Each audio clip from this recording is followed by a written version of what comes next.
And we are live. Welcome. Welcome.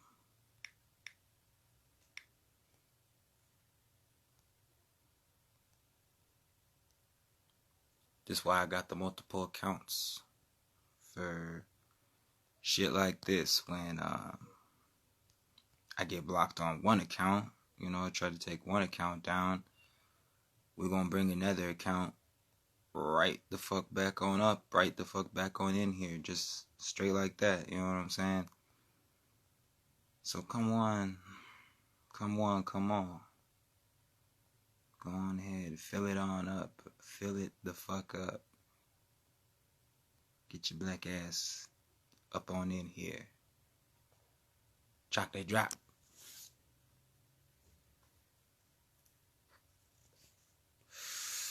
We're gonna need to get your asses up on in here for the one time of the one time. You know what I'm saying?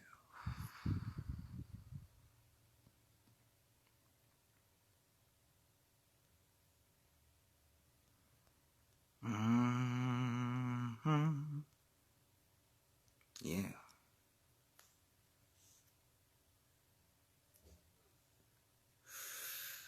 As y'all can see, my blunt's a little low. What's up? Wagwan? Come on in here, fuckers. Just giving it some time right now. I gotta roll up anyway.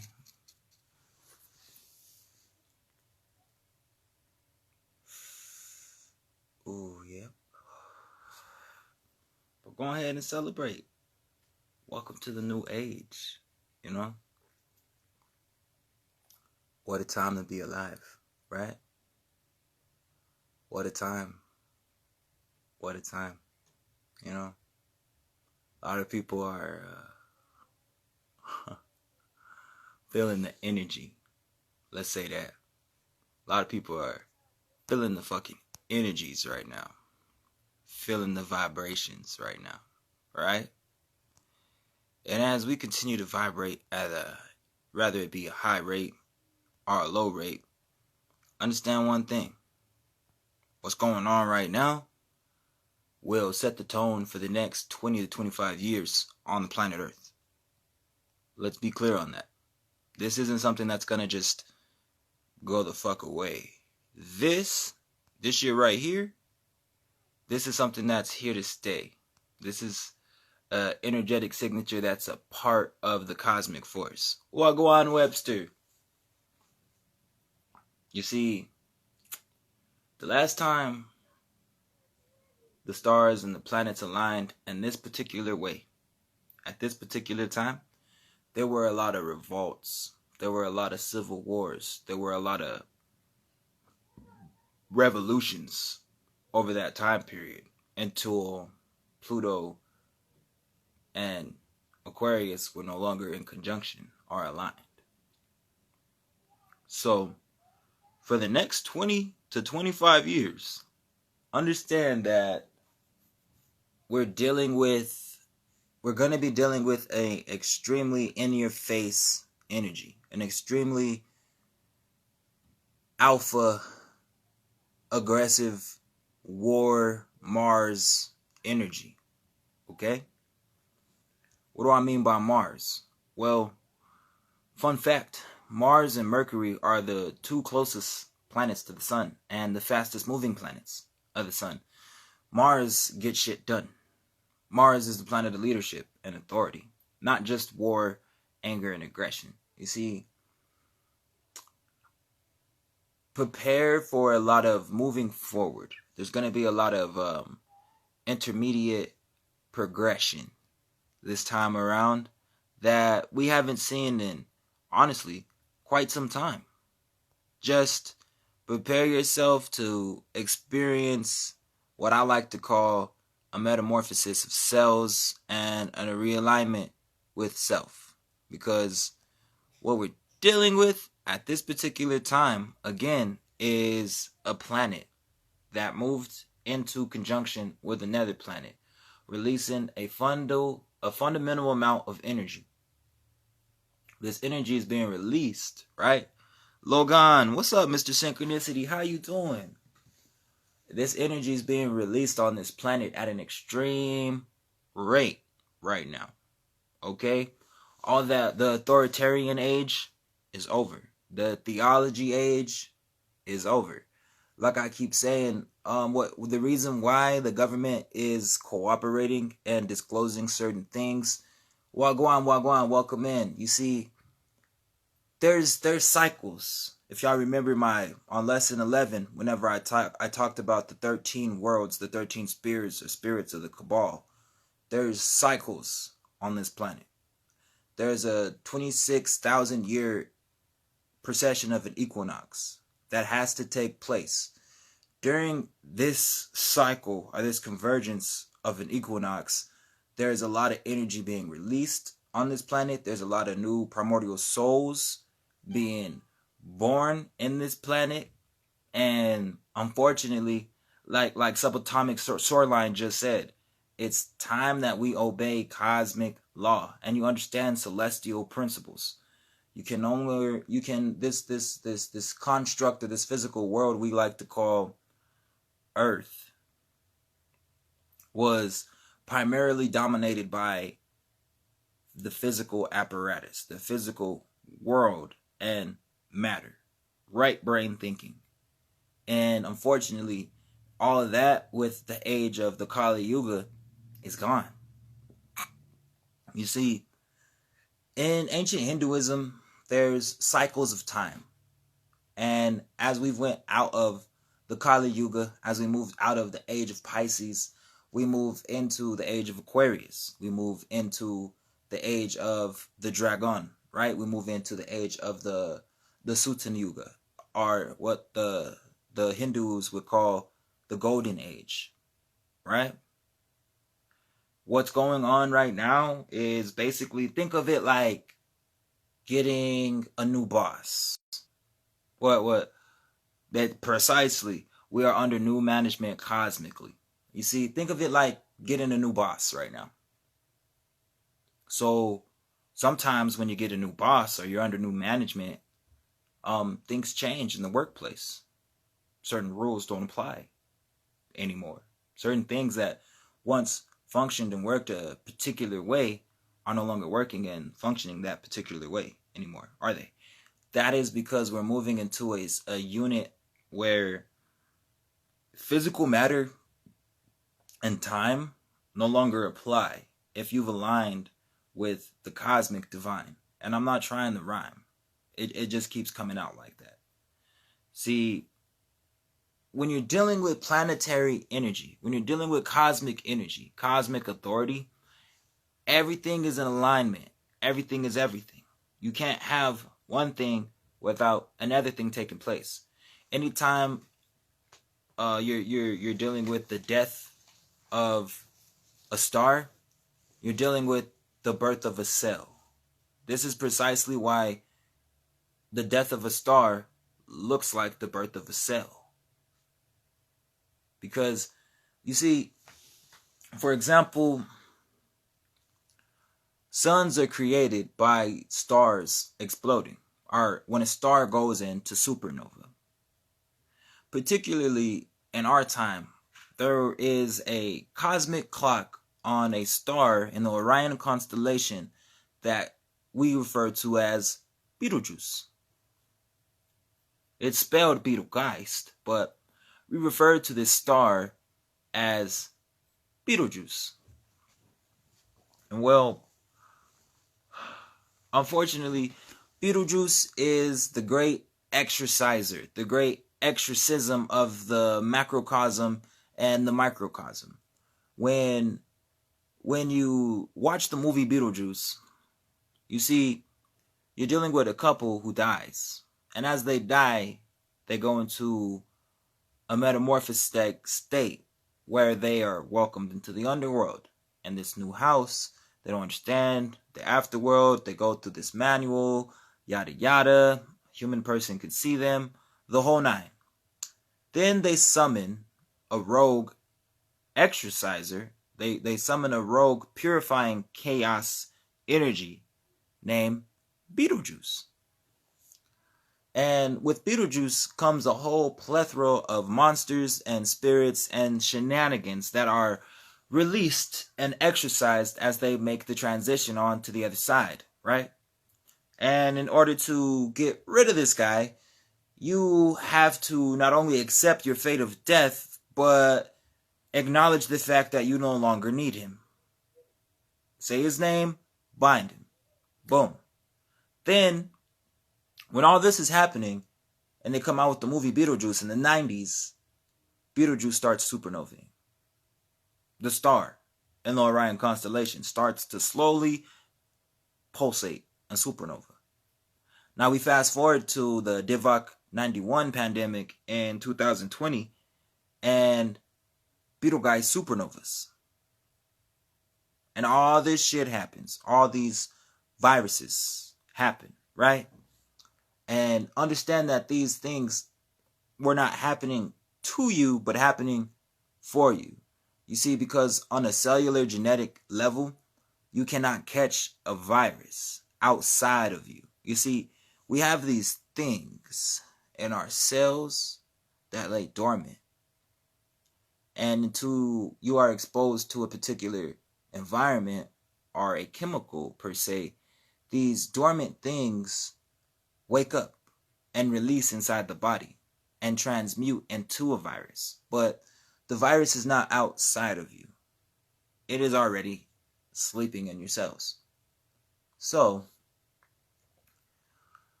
with that being said, this was a cosmic celestial awakening that took place from the period of 2020 up until now.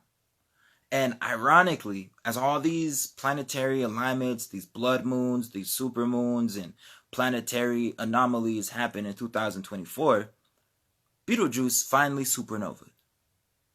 And they come out with Beetlejuice 2. You see, everything is everything. Nothing is truly separate. In fact, the more you start to realize that nothing is truly separate, you'll see how one day it's like a fucking marathon of your favorite TV show. The next day it's like you're watching the fucking Twilight Zone, trying to figure out what's what, how'd you get here, what's up, what's down, why is this happening to me, so on and so forth. When in reality, it's not happening to you. These things are happening for you. You see, you're getting activated. You're getting activated. You're aligning with certain energies and you're getting activated. If you weren't getting activated, understand that you wouldn't be coming into this information with the divine understanding of the information. You wouldn't be coming into acquaintance with a particular amount of people who have the same subset of that information that you're coming across. And not to mention, how many of y'all know people who've passed away lately? How many of y'all know people who have made the transition on to the other side within the last 9 months, give or take? You see, the way these things work, when they happen on a cellular level, when they happen on a cosmic level, it's like a chapter book. And on each new chapter, you get something new. There's a glimpse of new information, a new character, a new plot, a new setting. Something will be introduced that wasn't in the previous chapter, you see. And now that we are here, as we reach the tail end of the Scorpio energy, and we move into the arc one, the great one, the Sagittarian energy, the Osirian energy, the Orion constellation energy, I want y'all to notice and pay attention to how much shit and how much information gets released. How much sex crimes start coming out with certain high-ranking officials and high-ranking authoritarian people, or even celebrities. Pay attention to the price of things as they go down to suit your benefit. Understand these things are happening ultimately so that you can let your guard down. The minute you let your guard down, and you get comfortable, you start to accept these things like, oh yeah, maybe things did change. They're rocking you to sleep. Understand, and see, let me tell you a little something about the difference between the people who ran the world and the people who are going to run the world now. You see, there's something called the left-hand path and there's something called the right-hand path, right? Now, as spiritualists, true spiritualists, we chose the middle point. We chose the middle path, where we understand both realms, but we operate on our own quantum energetic field. You see, think of the government, politics, and secret societies like either the left-hand path or the right-hand path, okay? And let's just say in a nutshell, we elected a right-hand pather. But at the same time, they are under a totalitarian regime. What that means is, not only is this totalitarian regime just want control, but they want to see progress. They want America to move forward. Anytime you're dealing with demonic energy, and by demon, I mean ancient primordial gods. Anytime you're dealing with a Luciferian sector or a Luciferian secret society, they genuinely do want to see society move forward. Only and as long as they have the control of the movement and the progress. You see, they like to see people handle what they need to handle. At the same time, understand when you're dealing and operating in the forms of a secret right or a brotherhood, it is just that. If you are not part of the club, then you can't sit with us. Okay? This is how these people view the planet. Ultimately, they don't really care whether you agree or don't agree, because they look at you as if you are weak and stupid.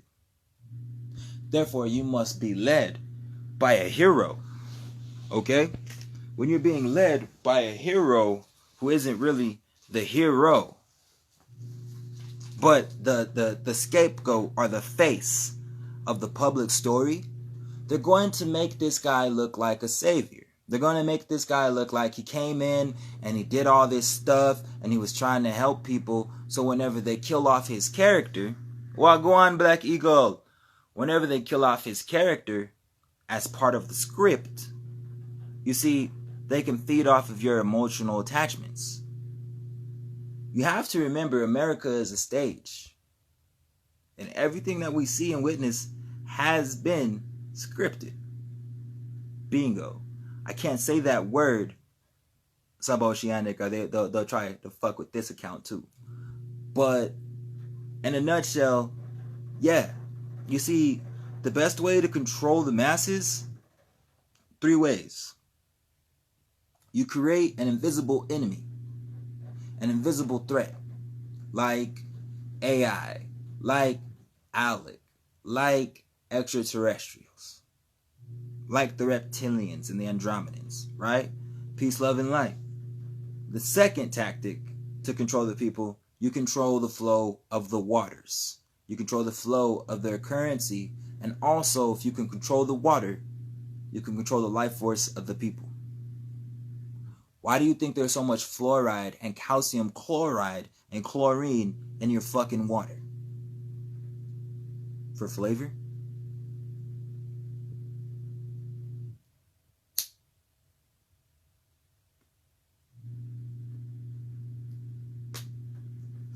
Lastly, they get our own people, our own indigenous brothers and sisters, and sell them a dream. Wagwan, why the problem?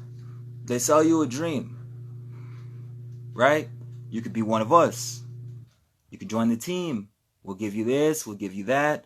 All you gotta do is make sure these motherfuckers stay fighting for scraps, right?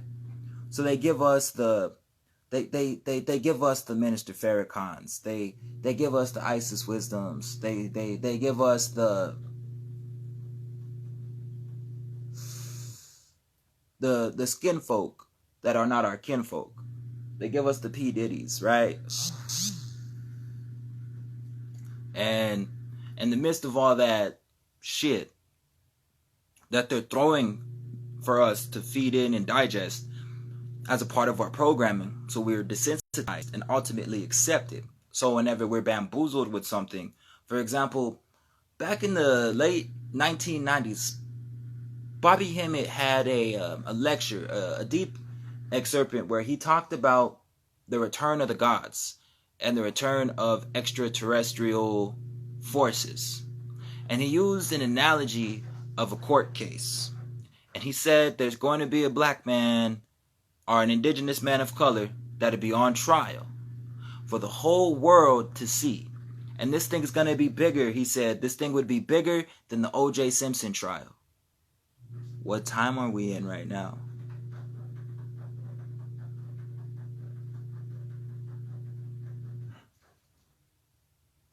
We are dealing with a massive disclosure event with journalists, with the internet detectives on TikTok and Instagram and Rumble and YouTube. We're dealing with a massive disclosure event with the U.S. Congress right now as we speak, as they bring in the final trumpet. Don't you think it's fitting his last name is Trump? So as they usher in the final trumpet, who plays the scapegoat or the face for the deletes as the heroic savior of the people, the people's champ, understand that these things are happening. Wagwan, welcome in. Peace, love, and light. Go ahead and like this shit and share this shit, because I'm going to break it the fuck down for you tonight, okay? You see,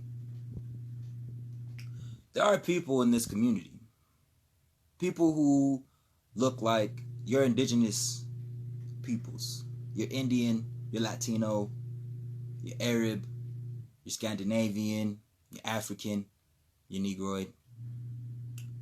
And they're not us.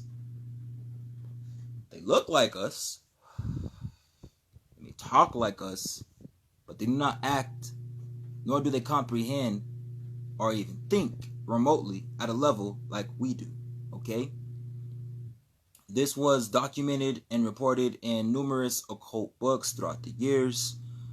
Books from Euphrates Levy, books from Madame Blavatsky, books from Arthur Mathers and Lon Milo DuQuette, and a whole bunch of other authors that they tell you not to read.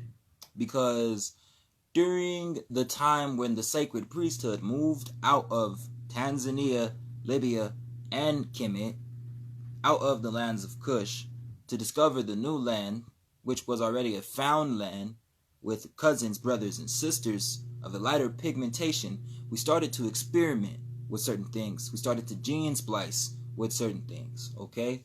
And through this genetic manipulation, not only did we cause an ice age, where the whole world was not exposed to the sun for thousands of fucking years, and we had no choice but to recede in caves. And over that long amount of thousands of years with no fucking exposure to the sun, there were some adaptations. There were some mutations that took place. Okay? Yes. Well, go on. You already know. And over time, these people found a way to incubate consciousness, to slow down the oxidation process in cells. So, in other words, to make cellular rejuvenation a unlimited process through means of transmutation, alchemy, and chemical induction. These things you can only get if you're of a so-said bloodline. Every U.S. president, every senator, every mayor, prime minister, a lot of your favorite professional athletes, singers, rappers, martial artists, boxers, they come from so-said bloodlines. These bloodlines carry other subnames.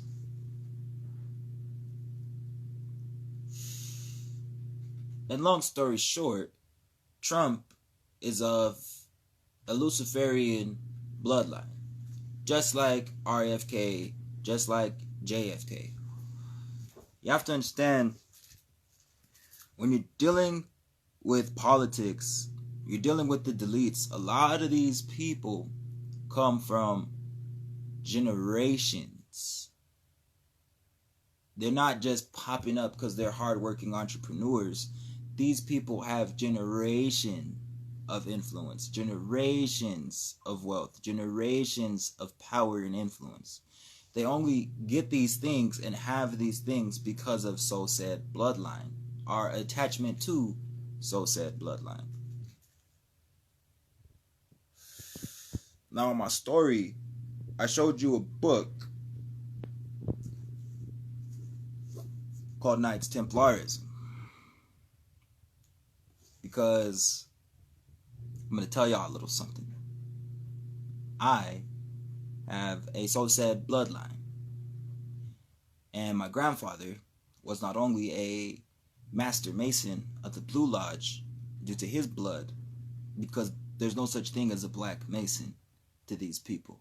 It doesn't matter how long you join a fraternity or how long you serve. If you join the Prince Hall Masons, if you don't identify as a Moor to these people, you're not a real Mason. The only black Masons are Moors, are Templars. Okay? Now you have the Knights Templar and you have the Knights of Malta, right?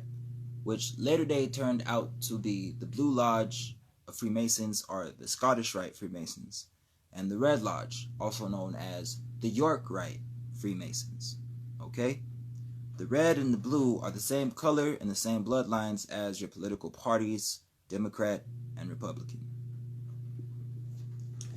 They like to say that the Knights Templar don't exist. They like to say the Knights Templar never existed. However, I have here in my hand a revised and illustrated edition of Knights Templarism. And within this book that I received from my deceased grandfather, there are secrets that go all the way back to the 1700s, from hand symbols to handshakes to colors to certain punishments for people who tail. Even hand signs, hand gestures you could do to let people know without letting people know what's truly going on. A lot of the things that you see, for example, are initiatory rites of passage into a secret society, or rituals to gain or attain power by scrying or feeding off of the energetic signature of the masses. This is how they operate. This is how they continue to operate in secret for thousands of years, by telling you the truth and then making you question the truth when it's right in your face. You see, there's this thing. Like at his speeches, look at the people in the background. Abso-fucking-lutely. Okay? There are certain ways to tell when someone is a fellow man of the craft, they like to call it. One of the dead giveaways of a fellow man of the craft would be someone standing like this, with his right palm over his left palm. Or an individual standing like this. This is a sign of an entered apprentice, someone who's actively studying the rites and sacred issues. So is this. You know, whenever you see a president right before he gives a speech and he puts his right hand on the Bible and holds his left hand up exactly like that on camera in front of the fucking world. Yeah, this is actually a do-guard of a fellow craft, meaning it is a initiated and established member of the fellowship or the secret brotherhood. And no, not all of them are good. Not all of them are bad. You see, for example, if you see a guy on camera or in a store, or your boss, a friend, a foe, anybody really, around you, standing like this, extend both hands in front of the body, height of the hips, palms down, thumbs nearly touching each other, this is a master mason. He's telling you he's a master mason with his body language. Another sign of a master mason, with their body language. Just how George Washington was standing, huh? Made from the do-guard by dropping the left hand and drawing the right hand across the bowels to the right thumb toward the body height of the hips. Just like your presidents. How do soldiers stand? Aye, aye, sir. A tin hut. The third and fourth fingers of the right hand are closed. The thumb and the first of the second fingers extend in position of carrying the keystone, the cornerstone. Then bring the right hand up to the ear and move it back and forth, as if brushing back a lock of your hair. Fiddling with your ear. How many people see this in music videos? The way they do these things, these secret rites of passage, these handshakes, these hand gestures. For example, where's the shh? Right here. A royal master. This is the sign of a royal master. Place the forefinger of the right hand on the lips. What was Jake Paul doing? Wagwan, little feather. What was Jake Paul doing the whole time for the pictures before the fight? He was doing this, right? A sign of an initiate and a royal master of the brotherhood. You see, there's difference between the royal degree and the Yorkite degree. You see, there's a difference between a Moor and a Sufi. Just how there's a difference between a Ujetu and a Magi. You see, when we talk about nation business, we have to stand on nation business. When I talk about understanding symbology, this is what I mean. Understanding the symbols that these people use to tell you who they are. You know what I'm saying? A lot of times, they don't hide shit. They telling you what the fuck is up right in front of you. But if you don't know, you wouldn't know. That's why I tell people it's okay not to know something, but you have to enlighten yourself. You gotta enlighten yourself. You have to do the work. Listen, I'm 27. I am not that old. If I can learn it and I can know it, everybody can. I was a fucking drug dealer. Not anymore, but I was. If I can do it, everyone can. We all have the potential and the ability to change and grow as individuals, but we choose to disbelieve ourselves and listen to the deletes and listen and obey the deletes programming, so that by the time we understand what's going on, or the time we grow into the knowledge, wisdom, and understanding, it's too late. They've already moved forward with their plan. They've already moved forward with their next agenda. You see what I'm saying? Now we're going to go on to another page, because I think you'll need to see this symbolism. It'll paint a great picture. And then you'll start to see what I mean when I say they play in our fucking faces all the time.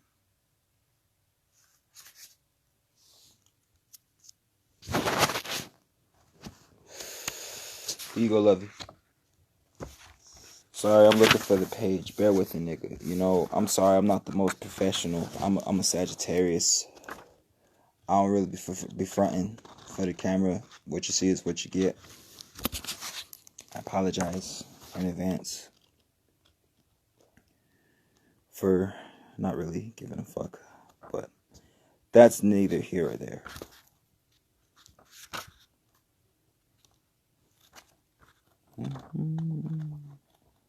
Where?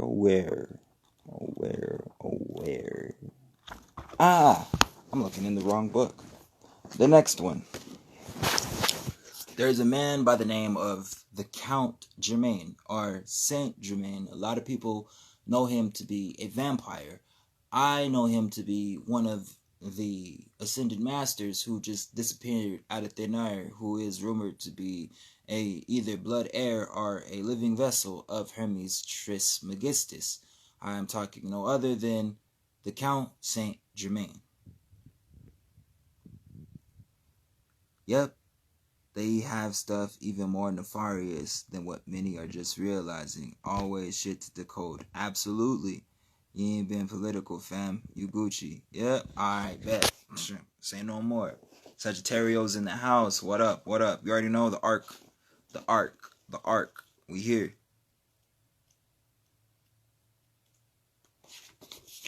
The next page, or the next chapters I'm going to read are a book directly from the domain of Saint Germain and his alchemical process, and a lot of his teachings on threefold flame and the Maltese cross, also known as the encircled cross.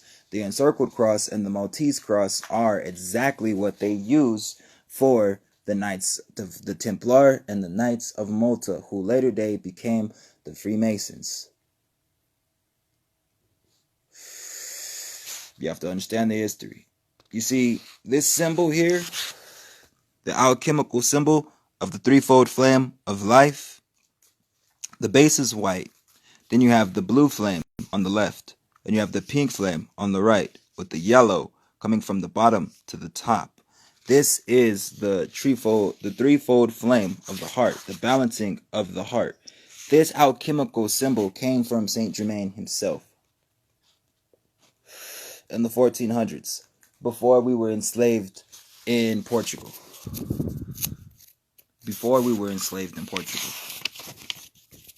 By our own people of Capo Verde descent. Gracious men and women, persistency is recognized as a quality which eventuates in the manifestation of some aspects of perfection.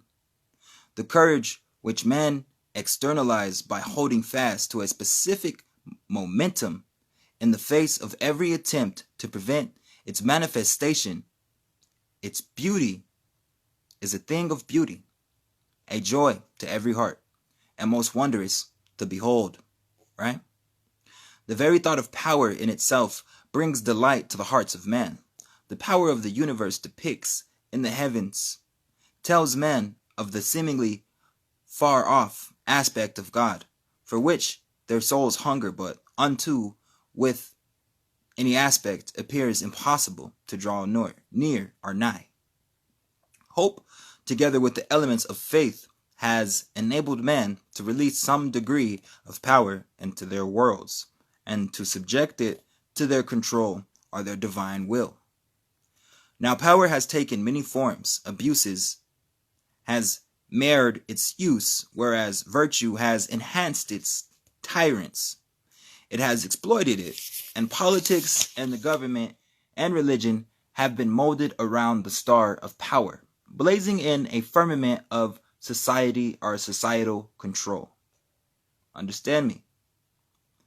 The primary types of power are physical, mental, emotional, and spiritual energy. North, east, south, west. Earth, air, water, fire, and ether.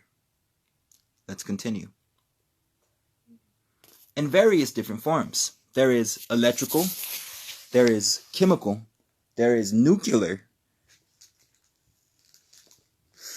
elemental, and cosmic power.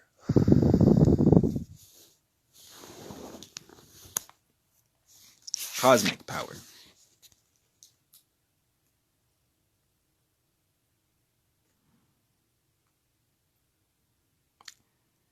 There is a temporal power consisting of social influences and mass pressures, governmental religions, authority. Meanwhile, karmic power affects everyone's status, attainment, and progress. Let me say that again. Karmic power, karmic influence affects everyone's status, attainment, and progress, meaning it affects your enlightenment as well. Therefore, in order to be good, you must do good. All power is interrelated.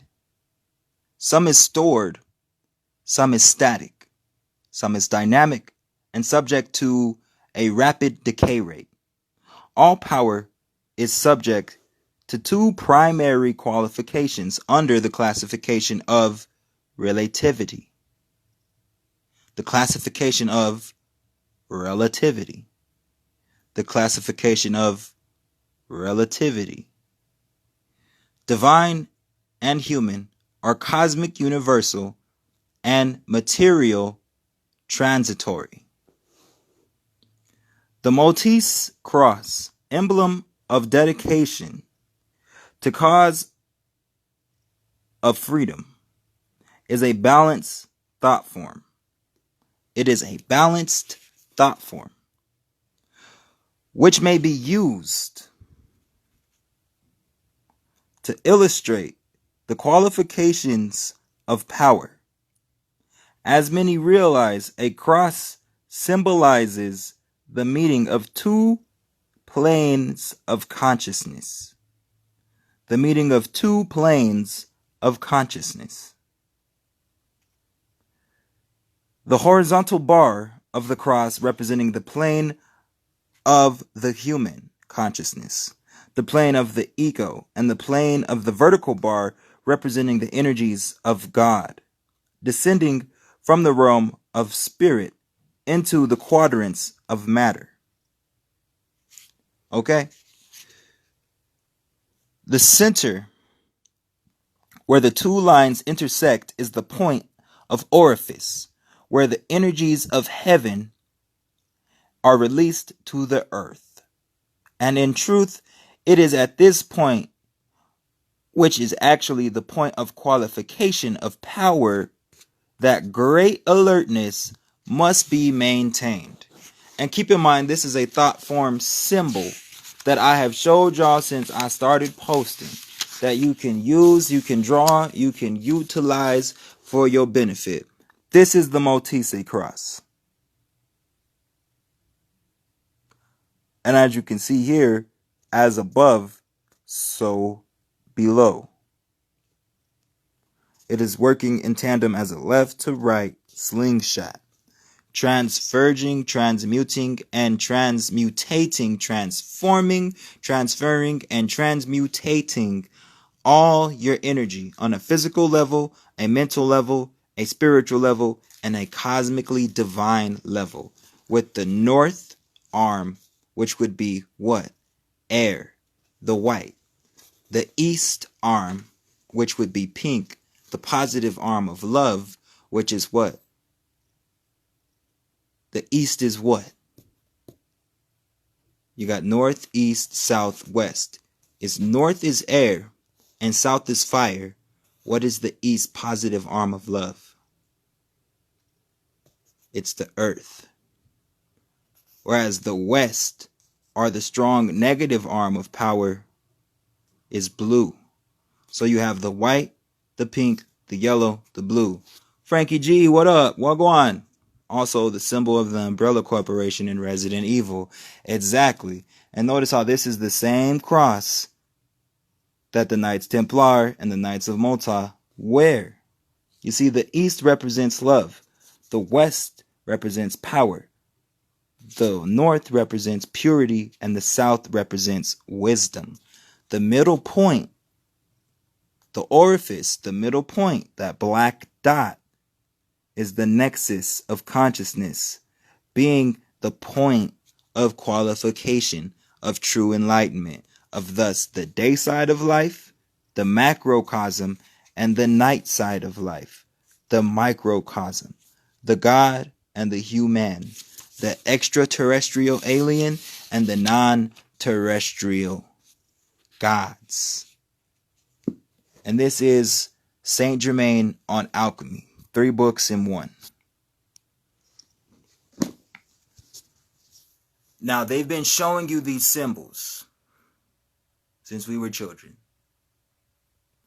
Any map, any globe of Earth, you can see the encircled cross. This is why I say the encircled cross is the master key. This is a symbol that you must utilize in meditation, not only to align yourself with your higher aspects of spirit, but to align yourself with that cosmic divine force. You see, the encircled cross is a symbol of your spirit and your vessel made manifest as masculine energy. You have the north, the east, the south, and the west. You have the arm, the legs, and the head. You have the earth, air, water, fire, and spirit. You have all these encompassing symbols of purity, love, wisdom, power, and divinity in one symbol. And even if you don't understand it on a conscious level, your subconscious mind understands and is programmed by 3 things: repetition, repeating something, trauma, going through something, whether it be initiatory or abuse. And the third thing that programs your mind is symbols, symbolism. So the more you stare at a symbol or a veve, or you draw a sigil, you do sigil magic, you are aligning yourself with the energy. For example, I might piss a lot of people off with this, but I got my Baphomet piece on tonight, because tonight is a celebration. And you have to understand that Baphomet is a all-encompassing symbol of balance. It is an all-encompassing symbol of peace. There are people who worship it as a thought form personified. Yes. Do I worship? No. Why would I worship anything outside of myself? I was taught not to do that. I was taught not to worship shit outside of myself. I was taught to use these things as tools to tap in and release the energy within myself. Not to be afraid of the symbols or the writings on the walls, but to tap into and understand these symbols and writings on the wall. Like the Maltese cross, another symbol of a thought form personified as balance. You see, a lot of the time we create things in the past and we forget what they mean in the future. A lot of the times, to the unknown mind or the unknown, untrained spiritual magician, you'll see something with horns and think it's evil. You'll see something with a halo and think it's automatically good. Just how your average bot will see a black man and say, oh, that's my folks, I could trust him. Meanwhile, you have to understand that that mindset is why we continuously stay at where the fuck we're at.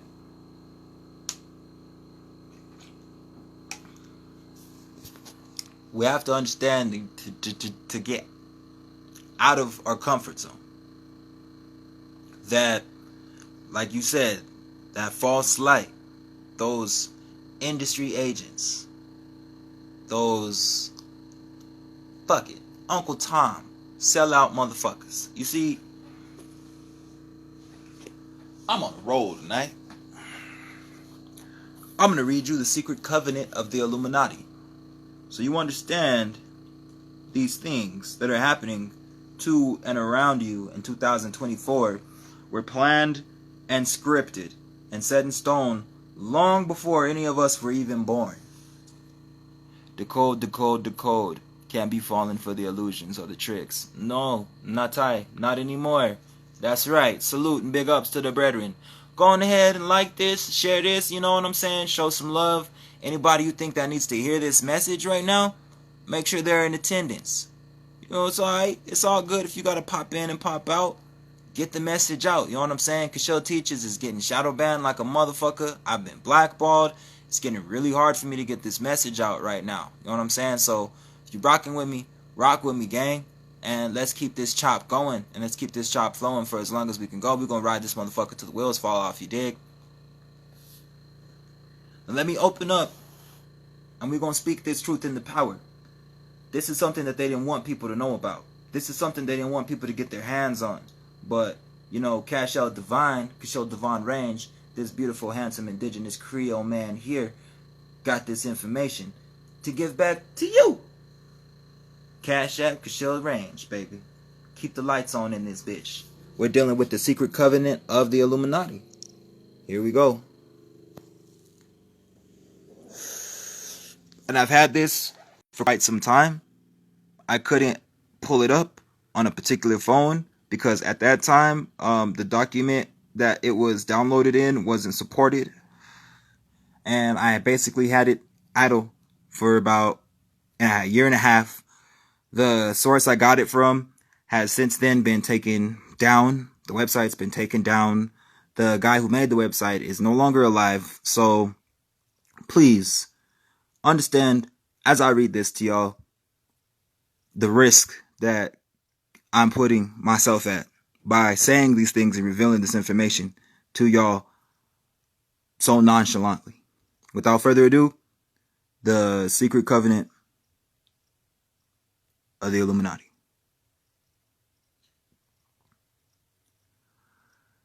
An illusion it will be. So large, so vast, it will escape their perception.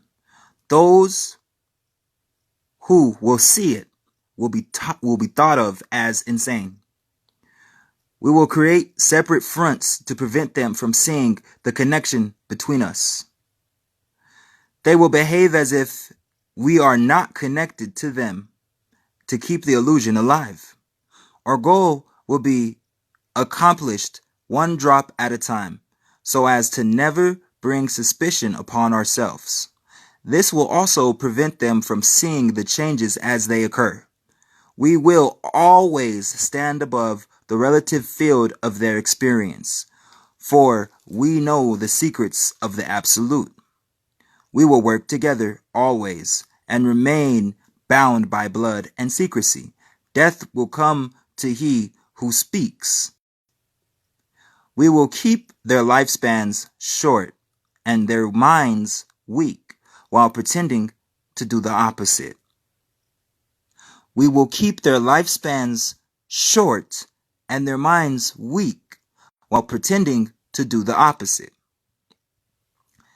We will use our knowledge of science and technology in subtle ways so they will never see what is happening. We will use soft metals, aging accelerants, and sedatives in their food and water, also in the air. They will be blanketed by poisons everywhere they turn. The soft metals will cause them to lose their minds. We will promise to find a cure from our many fronts, yet we will feed them and serve them more poison. The poisons will be absorbed through their skin and mouths. They will destroy their minds and reproductive systems. From all this, their children will be born dead. And we will conceal this information. The poisons will be hidden in everything that surrounds them, in what they eat, drink, breathe, and wear. Wagwan, welcome in. The poisons will be hidden in everything that surrounds them, in what they drink, eat, breathe, and wear.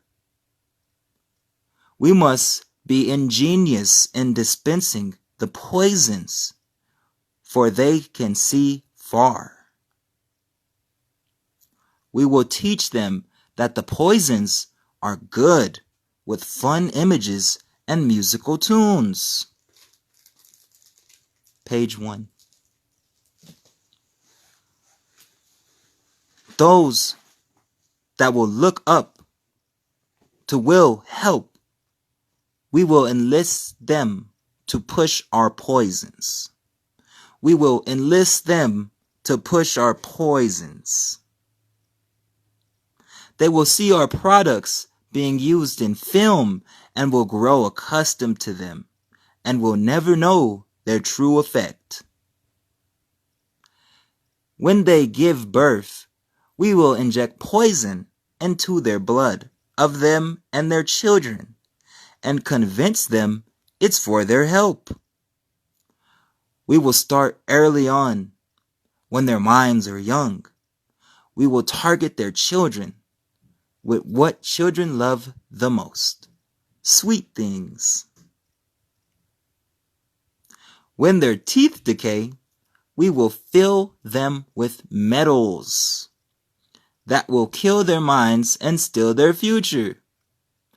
When their ability to learn has been affected, we will create medicine that will make them sicker and cause other diseases, for which we will create more medicine and create more diseases. We will render them docile and weak before us by our own power. They will grow depressed, slow, and obese, and when they come for us for help, we will give them more poison.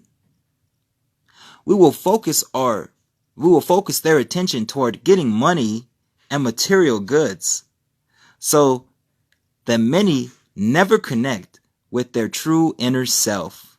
Let me say that again. We will focus their attention toward money and material goods, so the many never connect with their true inner self. We will distract them with sex and fornication and external pleasures and games, so they may never be one with the oneness of the all.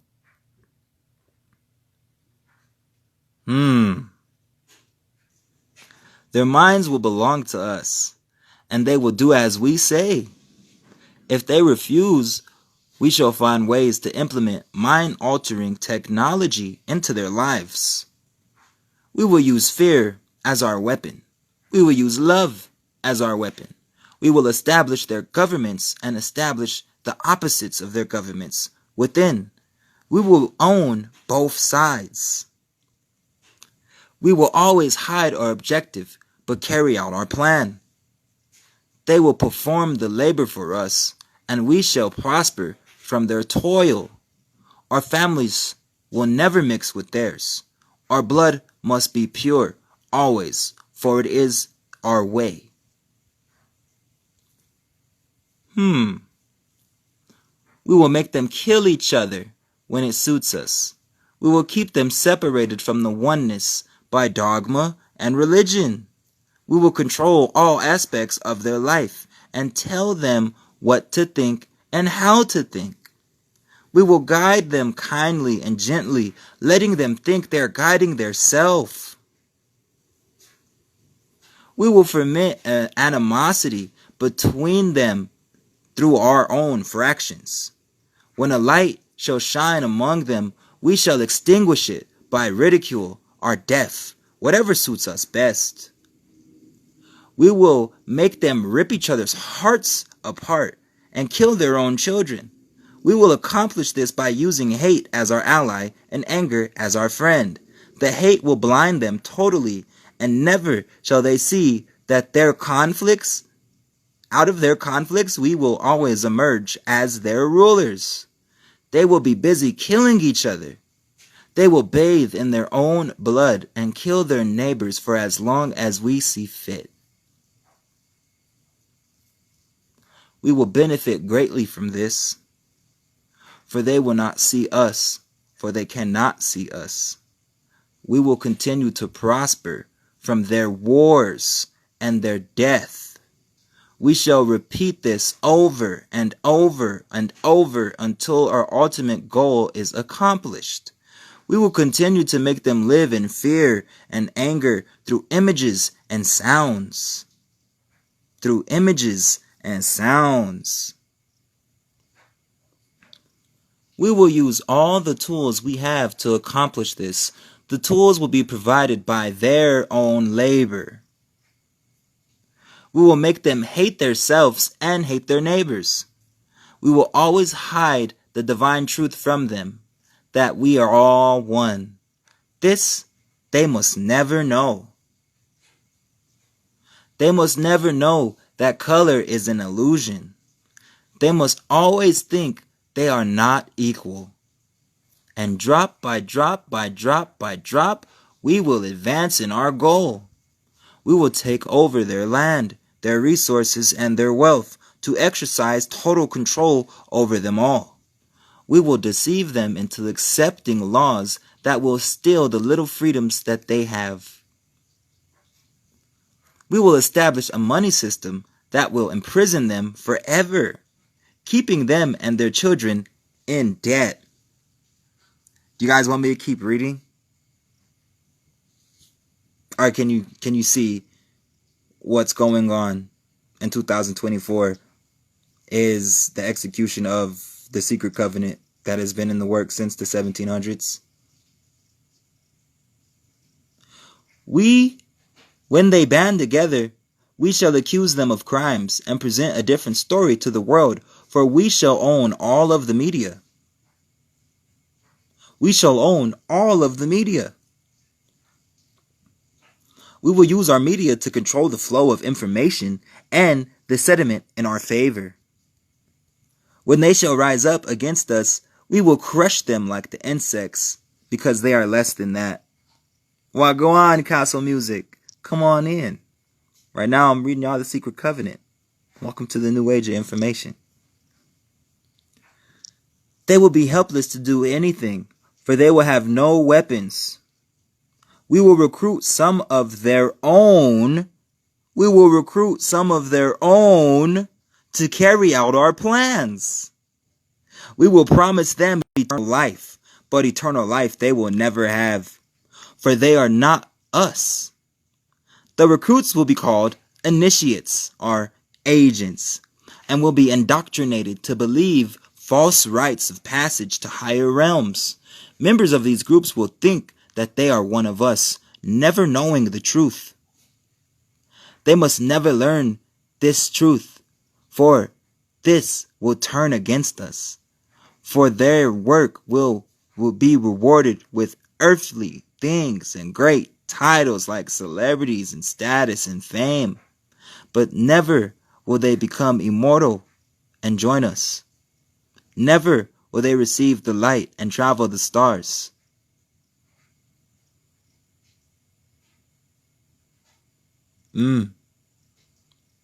They will never reach the higher realms, for the killing of their own kind will prevent passage to the realms of enlightenment. This they will never know. The truth will be hidden in their face, so close they will not be able to focus on it until it's too late. Oh yes, so grand an illusion of freedom will be that they will never know that they are our slaves. When all is in place, the reality we have created for them will own them. This reality will be their prison. They will live in self-delusion. When our goal is accomplished, a new era of domination will begin. Their minds will be bound by their beliefs, beliefs that we have established from the time of them not remembering. But if they ever find out that they are our equal, we shall perish then. This they must never know. If they ever find out that together they can vanquish us, and I keep screaming at the rooftops, fucking unity consciousness. Their karma is heavy, and they are far beneath the void for all that they have done and do. Absolutely. And it's just the tip of the iceberg. You see, they were trying to do all this fuck shit, and they didn't expect the Supreme Council to come and pay a visit. They didn't expect gods, ancient primordial gods and goddesses, to be incarnated in the flesh, specifically with a soul mission to wake up the masses and unify the people to prepare for war and combat on a physical, metaphysical, spiritual, and also a, what I like to call, planetary level. But let's continue reading. Shits and giggles. We're almost done. If they ever find out that together they can vanquish us, they will take action. They must never know. They must never ever find out what we have done. For if they do, we shall have no place to run. For it will be easy to see who we are once the veil has fallen. Our actions will have revealed who we are. Let me repeat that one more time. Wagwan Nubian. Our actions will have revealed who we are, and they will hunt us down, and no person shall give us shelter. This is the secret covenant by which we shall live the rest of our present and future lives. For this reality will transcend many generations and lifespans. This covenant is sealed by blood, our blood, we, the ones who from heaven came to earth. This covenant must never ever be known to exist. It must never ever be written or spoken of, for it is the consciousness, for if it is the consciousness it will spawn, will release the fury of the prime creator upon us, and we shall be cast to the depths from whence we came, and remain there until time of infinity herself has ended. And that is the secret covenant of the Illuminati. And that is how they have been operating since the early 19th century. And as this covenant begins to be revealed and their plan begins to fall, understand there's a reason why y'all have been having these lucid dreams. There's a reason why y'all have been astroplaning. There's a reason why you just have a sense and a need and an urge to get outside and sun gaze and moon gaze and a sense of urgency to return to your sovereign ways and a sense and a need and an urgency to meditate and to exercise and to eat a certain way. It's not you thinking these thoughts. What you're feeling is what they feared the most. 2019. That's what I'm talking about. The source I got it from, the website's gone, and the dude who actually made the website's dead. So, I've had this for, about that long. We probably got it from the same source.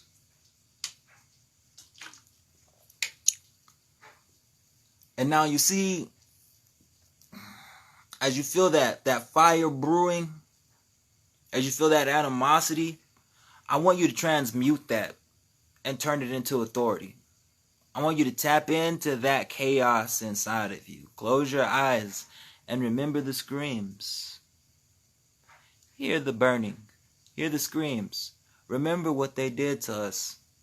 And don't forget all of the babies, grandmama, grandpa, all the rape, all the stealing, all the lies, all the blatant whitewashing, all the turning our own people against each other. You can get there anywhere, my brother. You can go to YouTube right now and you can get it. There's a demonic voice effect on it. Oh, wow. Source allowed it because we stepped out of our divine power. That was our karma. We violated our own principles as people. And now it's time to acknowledge where we fucked up so we could rise again where we fell.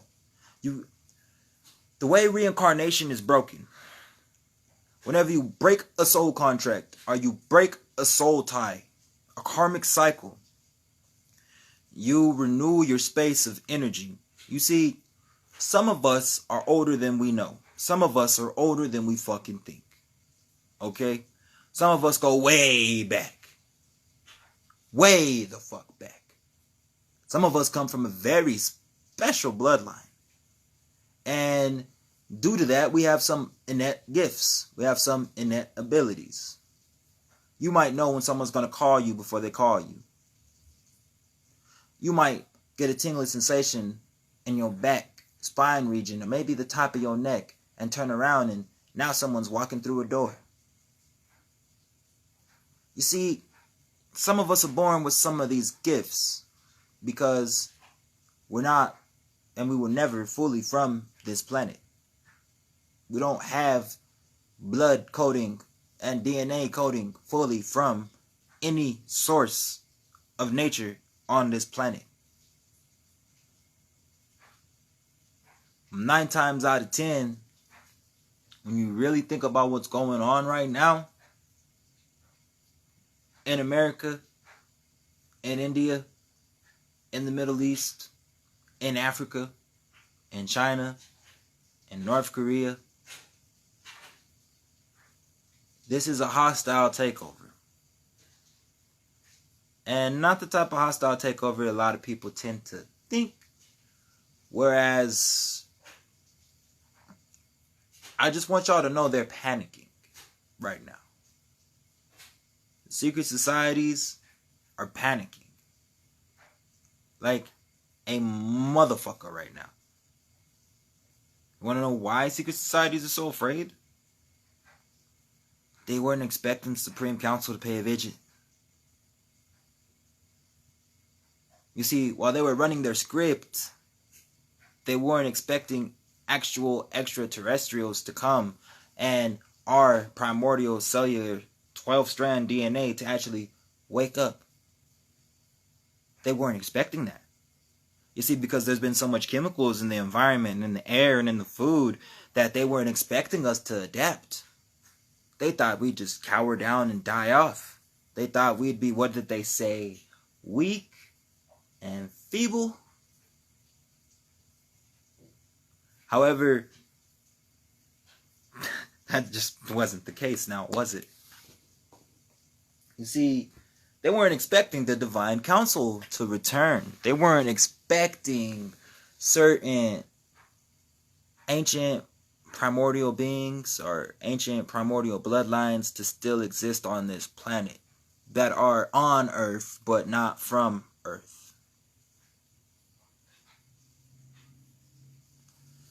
You see,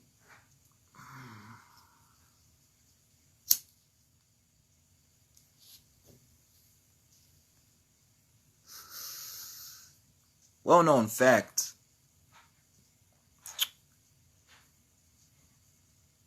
1,000 years ago, 16, 19, 17, 19, 18, 19, and in 1919, see, there was a series of events that had taken place.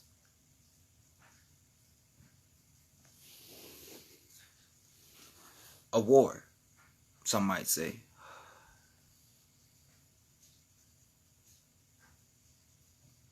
And, well, let's just say during that war, a certain group of extraterrestrials had to work with another group of extraterrestrials.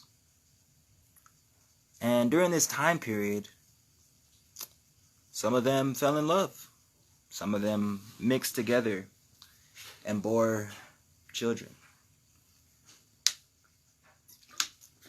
And after the war was over and Earth was free again, some of those hybrids came here and fell in love with humans. And over that time frame, a lot of people who look human were never. In fact, some of them people with really long hands or elongated skulls or slits up their nose, certain genetic markings would signify a particular subgroup or race of extraterrestrial. You want to know why they didn't like the indigenous groups, the Moorish groups, the Sufis, the Indians, the Arab, the African, the Sub-Saharan, the Ethiopian, or the Kushite? Why they hate the Israelites? Because a lot of us have extraterrestrial DNA. Some of us have Andromedan blood. Some of us have Palladian blood. Some of us have Andromedan and Palladian blood. Some of us have reptilian blood. Some of us have what I like to call Lyron's blood. Some of us have insectoid DNA in us. Some of us have a mixture of all that shit.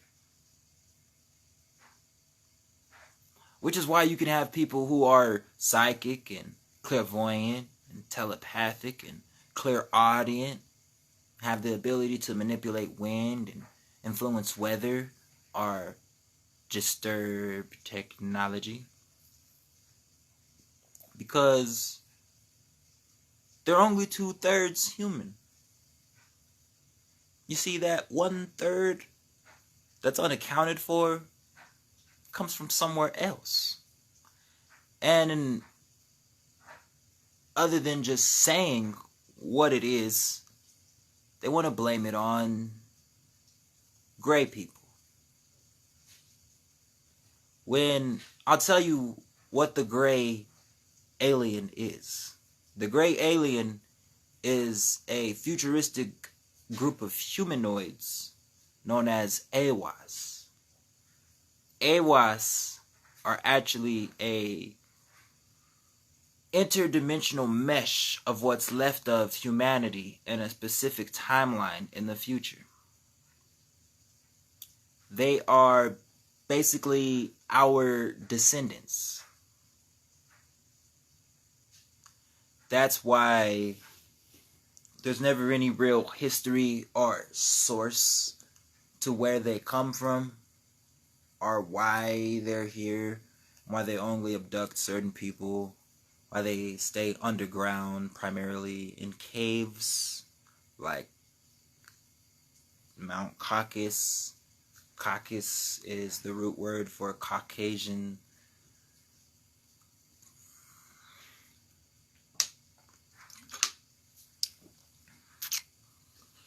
The Russian is a mixture of extraterrestrial DNA, Mongolian DNA, African DNA, and Scandinavian DNA.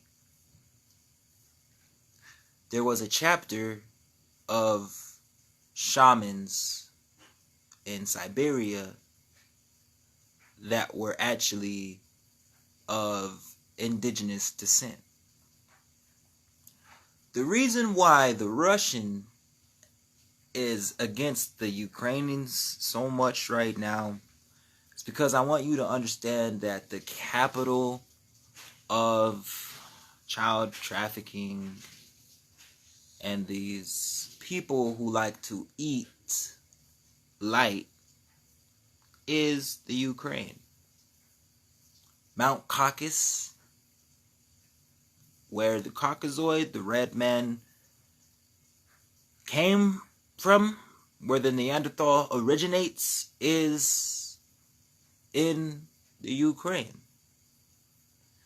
So the reason why the Biden administration was supporting the fucking Ukraine so much,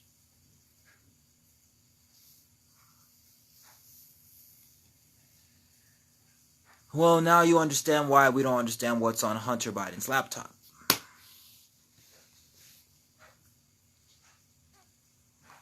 Or why Sleepy Joe likes to smell kids so much. Now, I have no disrespect to any of the Ukrainian people. at all. I have no hate in my heart for them. But I just know what really is going on behind closed doors in a lot of these places with the influence of political parties and political people and influence, and understand why the Russian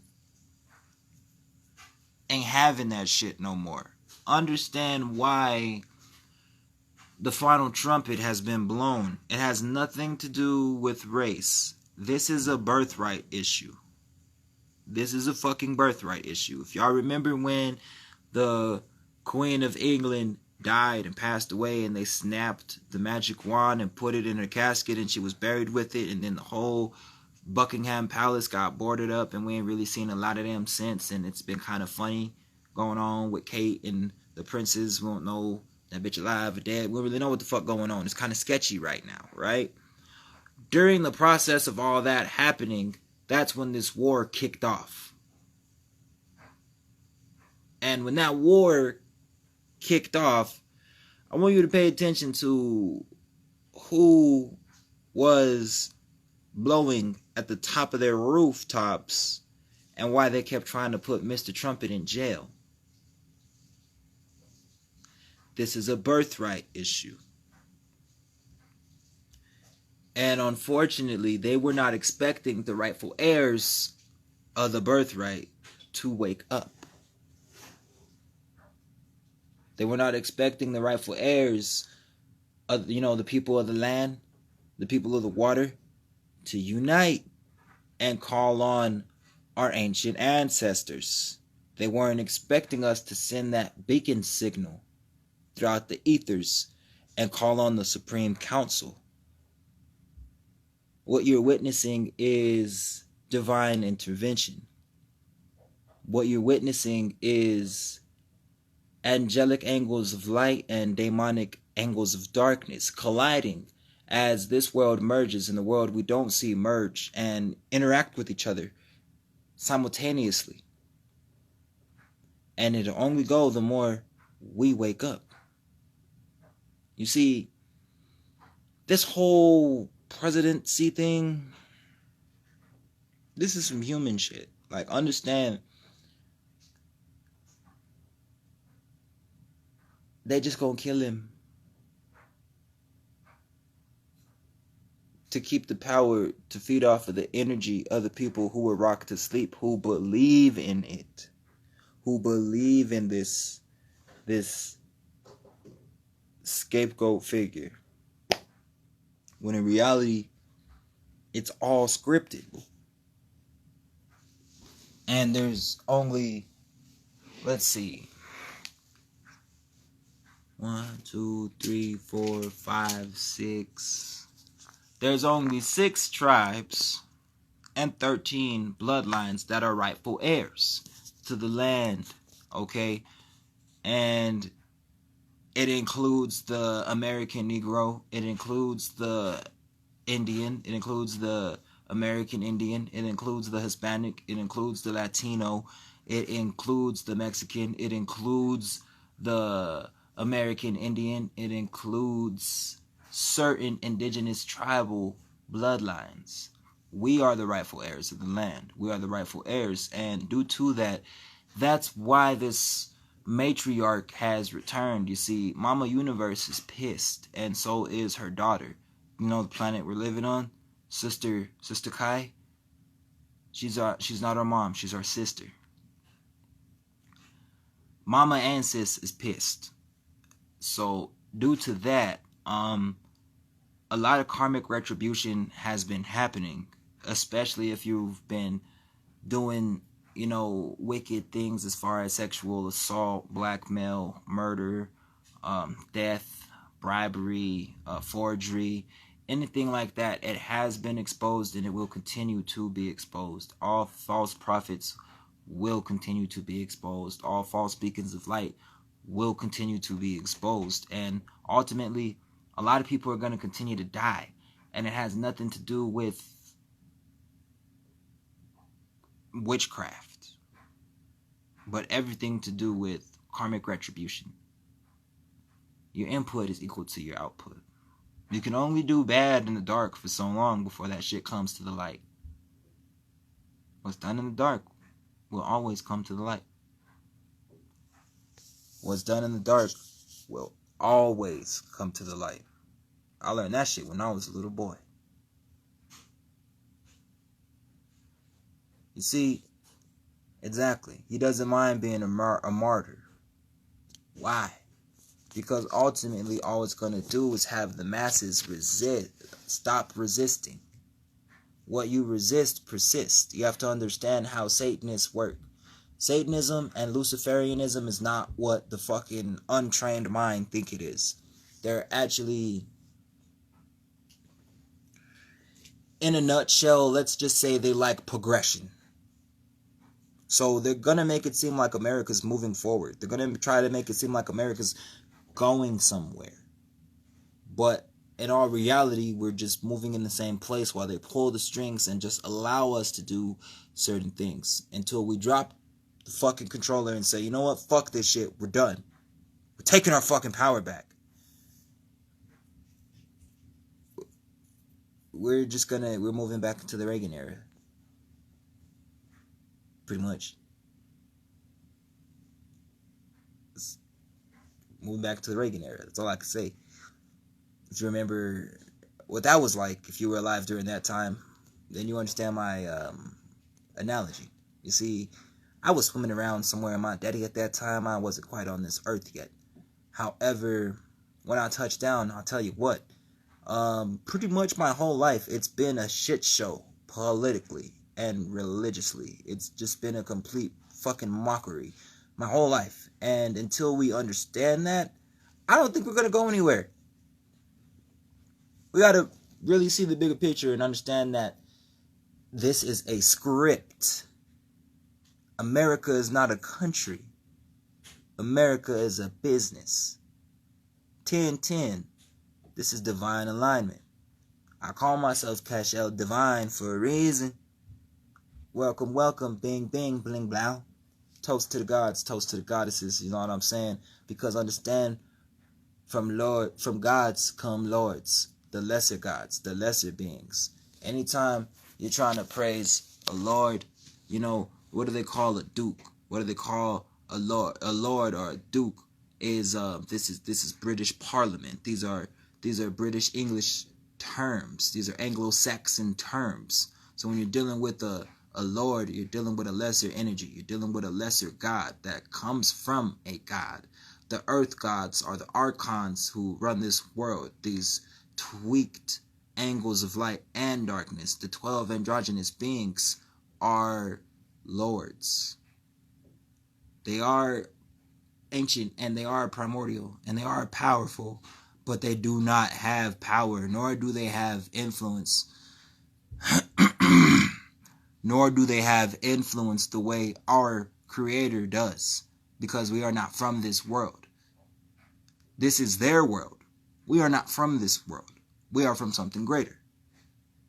We are not from this creation. We are trapped in this creation. Trapped in this creation due to a fall in consciousness.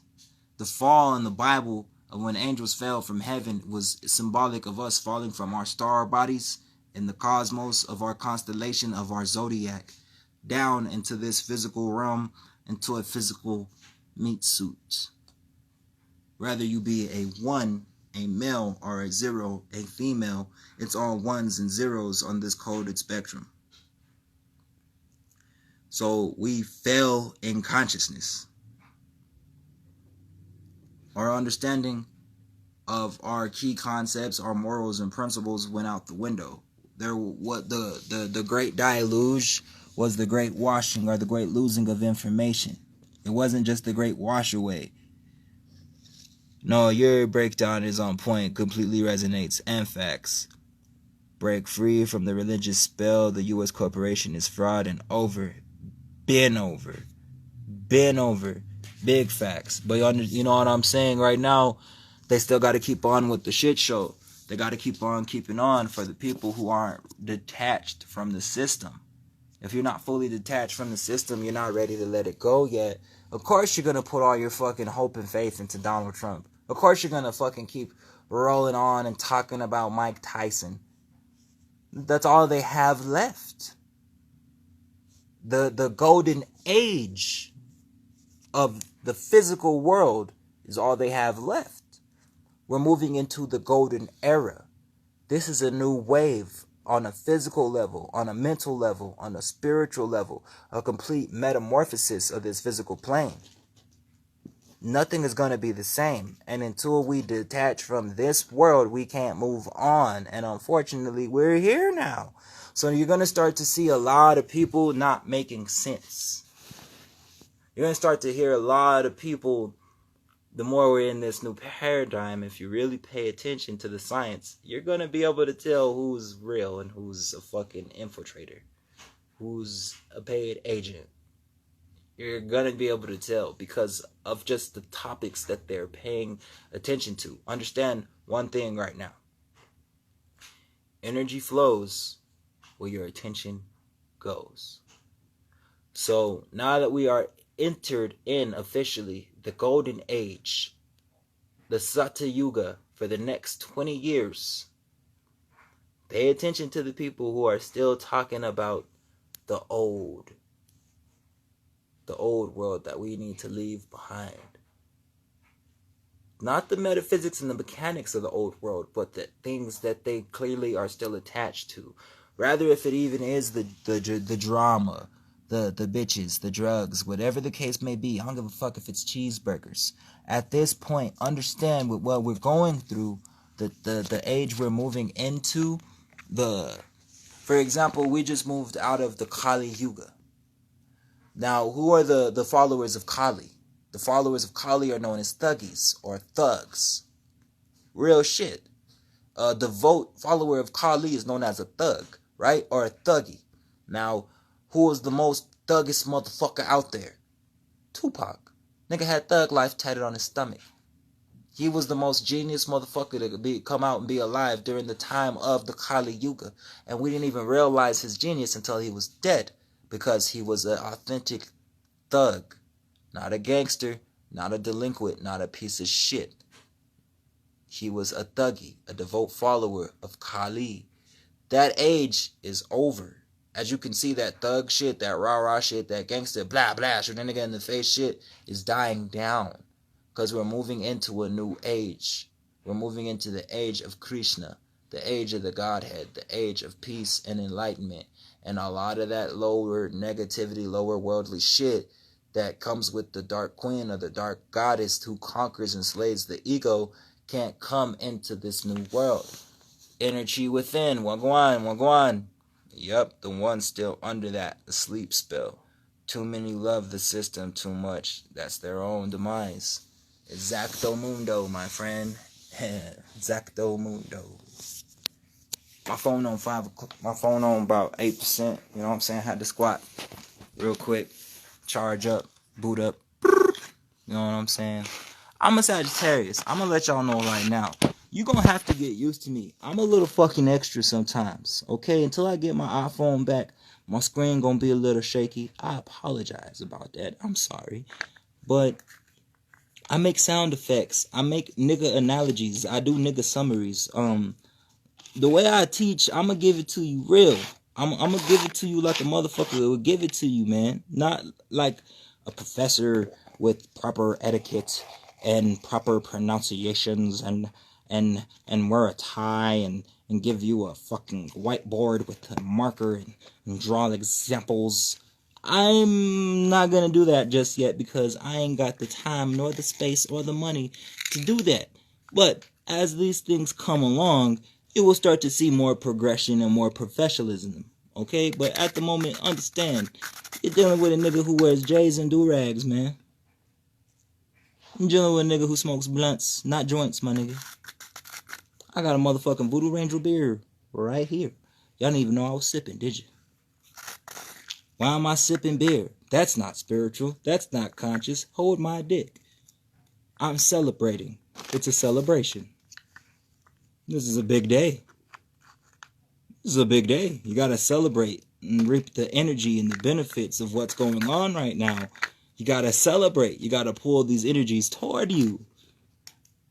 On a cosmic level, on a nuclear level, on a cellular level, on a mental level. Anonymous, wagwan, wagwan. I'm a Sagittarius moon and a Mercury Sagittarius. You get it. I though. That's what fuck I'm talking about. Shit. See? And I know, you know what I'm saying? I have to give disclaimers as a Sagittarius. A lot of people don't understand. I really just don't give a fuck sometimes. And it comes in my head a particular way. And that's how it comes out.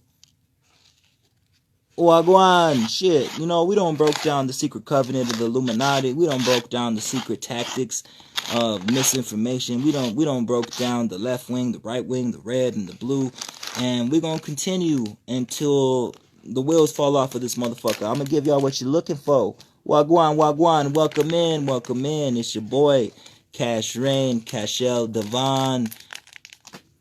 And I'm in the building right now. I'm rolling up another motherfucking Blizzy blunt. And I'm going to light this rocket. And we're going to go back to Jupiter. And we're going to continue channeling this divine cosmic information. And celebrate, man. This should be a motherfucking holiday. Pluto was in Aquarius. You know what I'm saying? Let me explain something to y'all niggas. Let me explain something to you niggas here. The last time Pluto was a motherfucking Aquarius, my nigga, the Haitian Revolution happened. Do you know what happened during the Haitian Revolution, my nigga? Every motherfucking slave owner in Santo Domingo, in Haiti, got his head cut off simultaneously overnight as the Haitians won back their freedom. Make a movie about that shit. With the power of voodoo and the Orishas. During Pluto in Aquarius, the Irish Rebellion happened.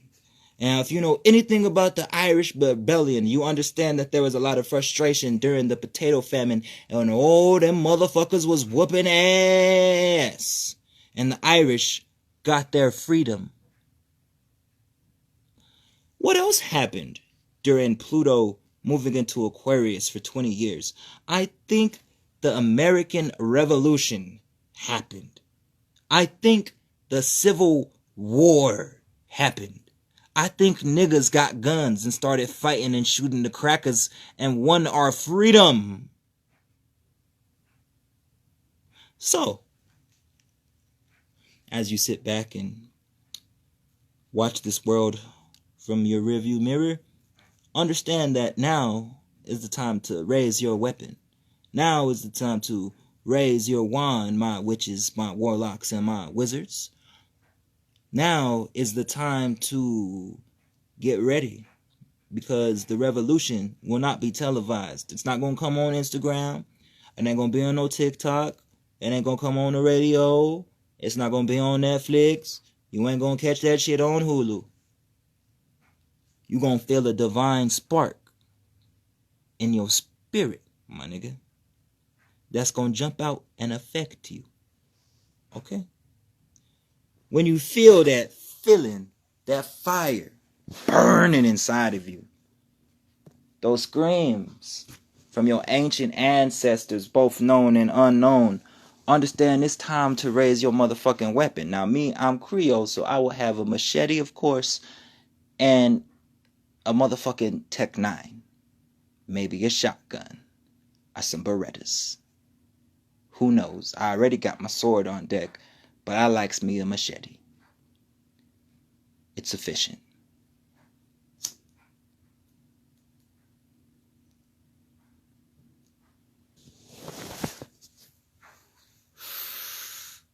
Now, where we at? Man, I drank liquor for the first time in a year the other day to celebrate. Was kicking myself for that. I came a long way. Felt some type of way. Good. Big celebration energy. You already know. You already know. I like how you address that, bro.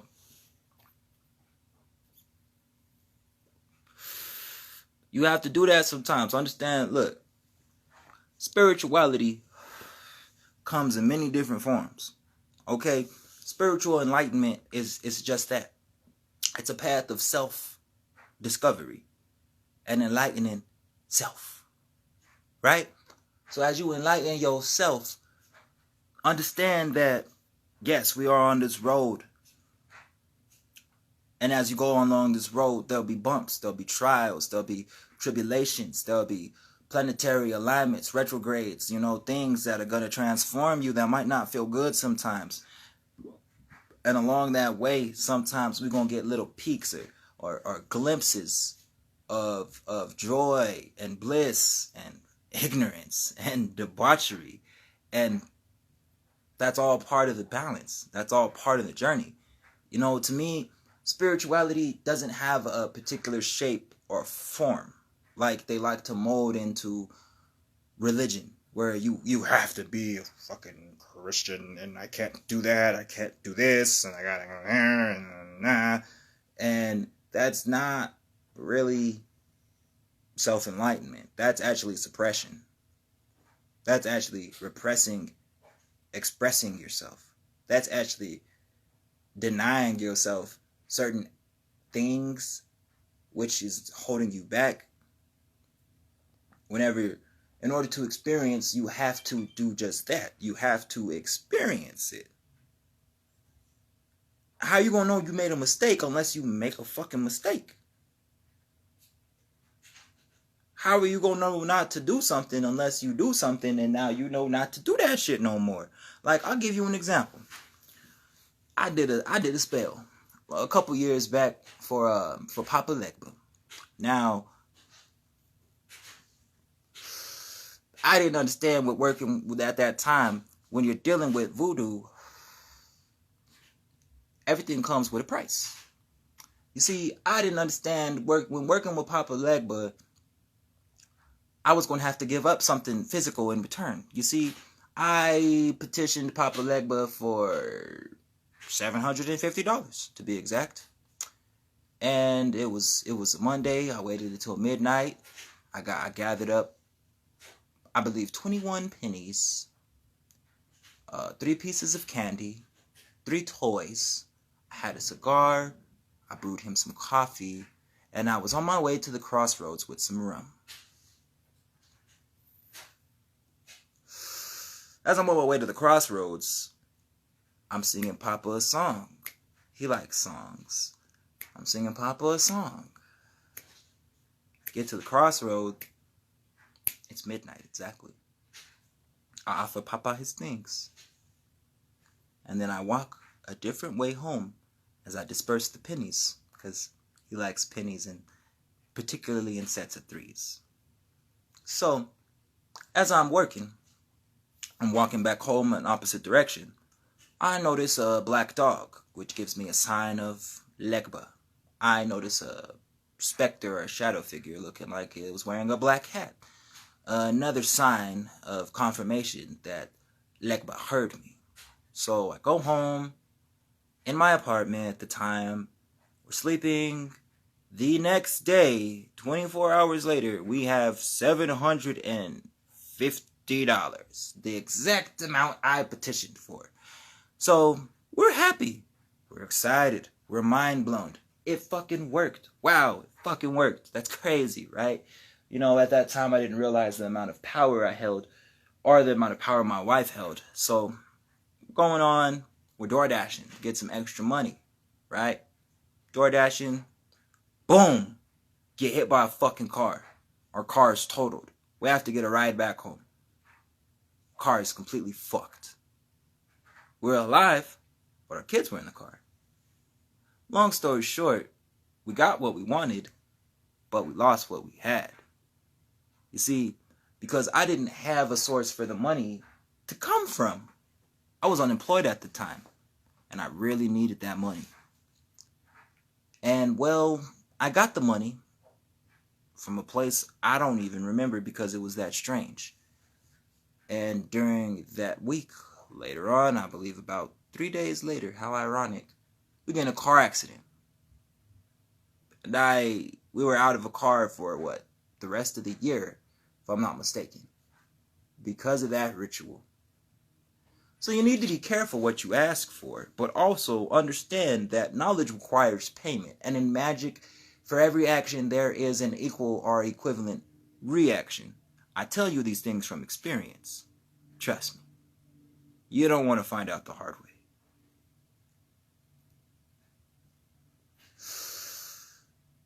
Some people aren't as lucky.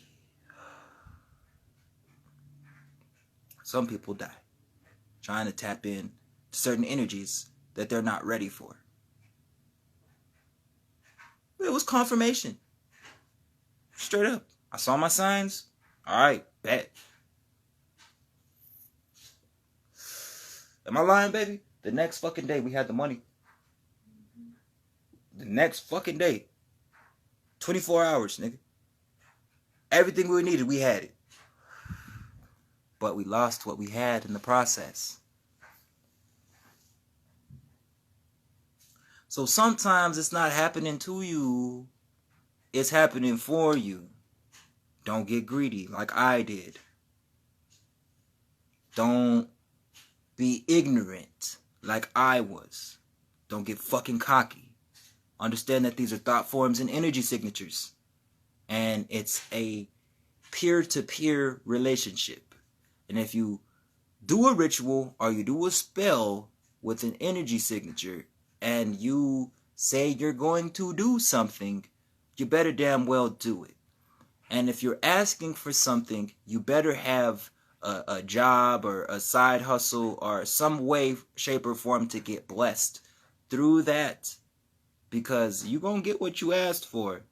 And it has to come from somewhere. Rather it be getting money from a car accident and your car getting totaled, like the homie. Or losing your car. Your means of money at the time. Because you got some money without having a place where it came from. Or trying to do a love spell on somebody. And then the love spell wears off and the person you did the spell on beats you to death. Magic has consequences. Sometimes spells wear off. You're not meant to control another person. You're not meant to influence another person's journey. That's actually a violation of divine principles. A divine law. It's abuse of power in magic. You can get your fucking powers taken away for an abuse of power in magic. When I try to teach people how to be magicians, understand we use our gifts to heal. We never use our gifts to hurt. I don't give a fuck if that nigga pissed you off and slapped you in the face. We don't curse people with our gift. You do not curse anybody ever. You want to know why? Because it'll come back to you times 3.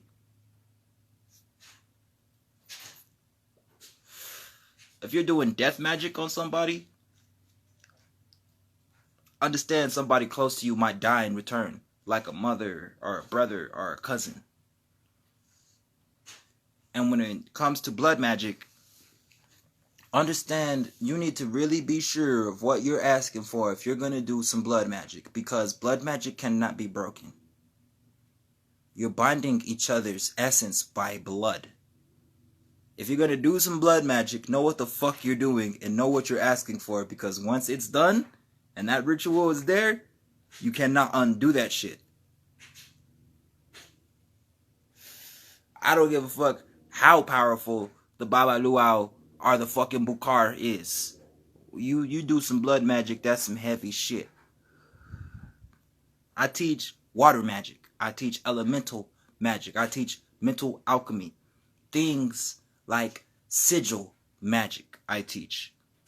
I teach the fundamentals of psychic attainment in a nutshell. I don't teach people how to hurt people with their gift, because I'm not going to have fucking blood on my hands. I have integrity. I'm not going to give somebody something that they can use to harm others with. So if you're looking for some powerful shit like that, you got the wrong guy. I teach people how to heal, how to influence environments. If you're living in a shitty neighborhood, I could teach you how to make it a peaceful neighborhood. You have a hard time at your job, I could teach you how to have a good time at your job. I could teach you how to get a promotion at will. Just, there's certain things you can use your spiritual powers for. There's certain things you can use your mental powers for. But you have to understand These things are activating and aligning at a rapid rate for a reason. Use them. Don't be afraid of your potential. Use them. I'm 28, dude. I've been using this shit since I was fucking 13. And I get stronger and stronger and stronger and stronger. That's how I know so much. Because I just genuinely want to know. I don't not want to know. Things get scary. Things get weird. Shit get creepy sometimes. And it's very important to make yourself aware and be mindful of what's going on so you don't freak out. So you don't open a doorway to some negative shit based on your own quantum energetic field, your aura.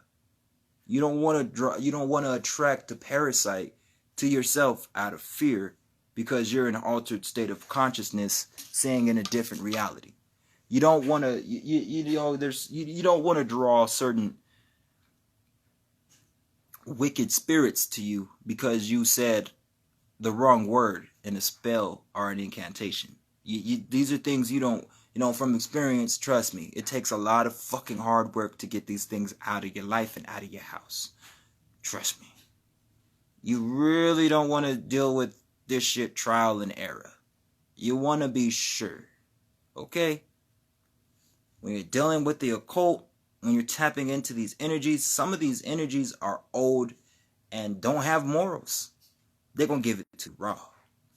And if you are not ready, for example, when you're working with an energy like Kali, for example, or you're working with Yahawashah, Anaya, you're working with Melchizedek, these are pure, raw, untapped energies. There ain't no, well, I think I'm going to do it this way. No, you woke it up.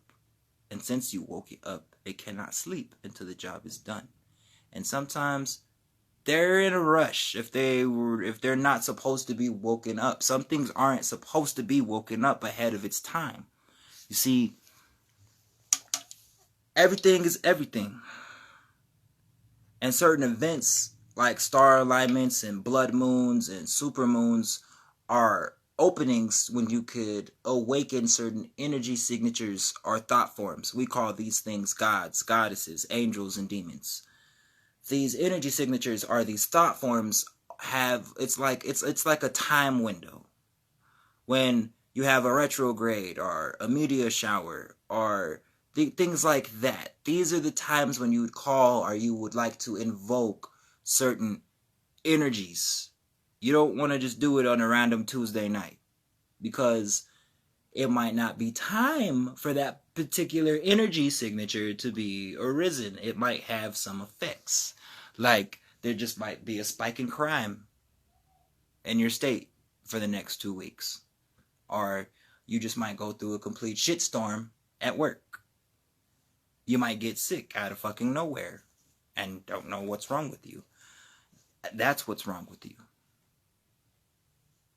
You tapped into the energy, you released some energy inside of yourself, and your body not only wasn't ready, but the planet and the stars were not aligned for the cosmic opening. So there are going to be some effects. Every day, every hour, every month, every color, every letter, and every number has a particular purpose and set of meanings and a tool set of functions. These things are not just random. Everything is everything. Nothing is separate. You need to come from a place of light and your heart center. Yes. Yes, you gotta be. For example, the reason why I know what I know at the age I do is not because I want to be on a talk show or I want to be rich or the smartest nigga in the room. Yeah, it'd be great to help a couple of people and make a couple. Yeah, it'd be great. But the reason why I do what I do and why I'm so smart is because I genuinely just wanted to know. I just want to know. I don't want to die and find out I was wrong. I just want to know. And since I have that pureness of my heart and I'm coming from my heart space instead of my ego, things get revealed to me. Certain things align a certain way. I go in the store and there's just a book, a rare ass book that shouldn't be there, but it's there. Things just work out for me like that. When you raise your energy a certain way and you're in a particular mood, and that mood is in balance and harmony with the thought process, and that thought process is in harmony and in balance with your aura, that's how you magnetize and manifest at will. Surely by thinking something up, you can bring things into reality. But you have to harmonize the feeling. Like, for example, if you wake up, you don't feel anything, you're not happy or mad, right? But then you step on a thumbtack and now you get a sharp sense of pain. That's going to take you straight to alpha state. And all you could think of is anger and frustration. Well, now you just amplified the signal of anger and frustration. So there's going to be another event or a person or a place that will test your might, per se. And the more you continuously amplify an energy signature with a sense of emotion, the world, the universe, it's just going to give you what you're projecting. So for the man who let's say there's a guy who wants to be a teacher or an educator or a spiritual enlightener, but not for the reasons to help people, just to get the bag and get rich, he might make some progress on his goal, but ultimately will be exposed, shamed, or just cosmically die because it's a violation of power and principles. He's not coming from his heart space. So if you don't come from your heart space with an authenticity of integrity, you will be blocked by your ego. You'll be blocked by your pride. You'll be blocked by guilt and fear and doubt. And these things tend to have an effect on your chakra system. And when your chakra system is affected, your memory starts to get affected. Your sexual organs, your muscles start to get affected. And the more you feed that energy signature, you start to create entities around you with your words, especially with a strong sense of emotion. A good example of creating a magical entity around you would be, let's say you're having a bad day, and instead of taking the control back, you say, fuck, this always happens to me. And when you said, fuck, this always happens to me, now you sent out a signal and you've awoken an energy or a thought form in your life said, it always happens to me. So tomorrow you're going to go to work and it's going to happen to you again. And you're going to get angry and you're going to say, fuck, god damn it, this shit always fucking happens to me. And it's going to strengthen the energy signature or the thought form, the magical entity you created the previous day, making it stronger. So you're going to go through another situation and you're going to go through the same situations until you start to realize the power of your words and that you're creating these energies in your life. And in order to remove these energies that you've created in your life, you have to realize they do not serve you anymore. You have to release them. Just how you would when you were a little kid and had an imaginary friend. Or you lost your favorite toy. Same principles, same concept. Think of it like someone who's happy all the time. Now, in fact, think of it like Bitches McGee. Think of it like Bitches McGee, right? Nigga that just never got a problem with the ladies, right? Bitches McGee.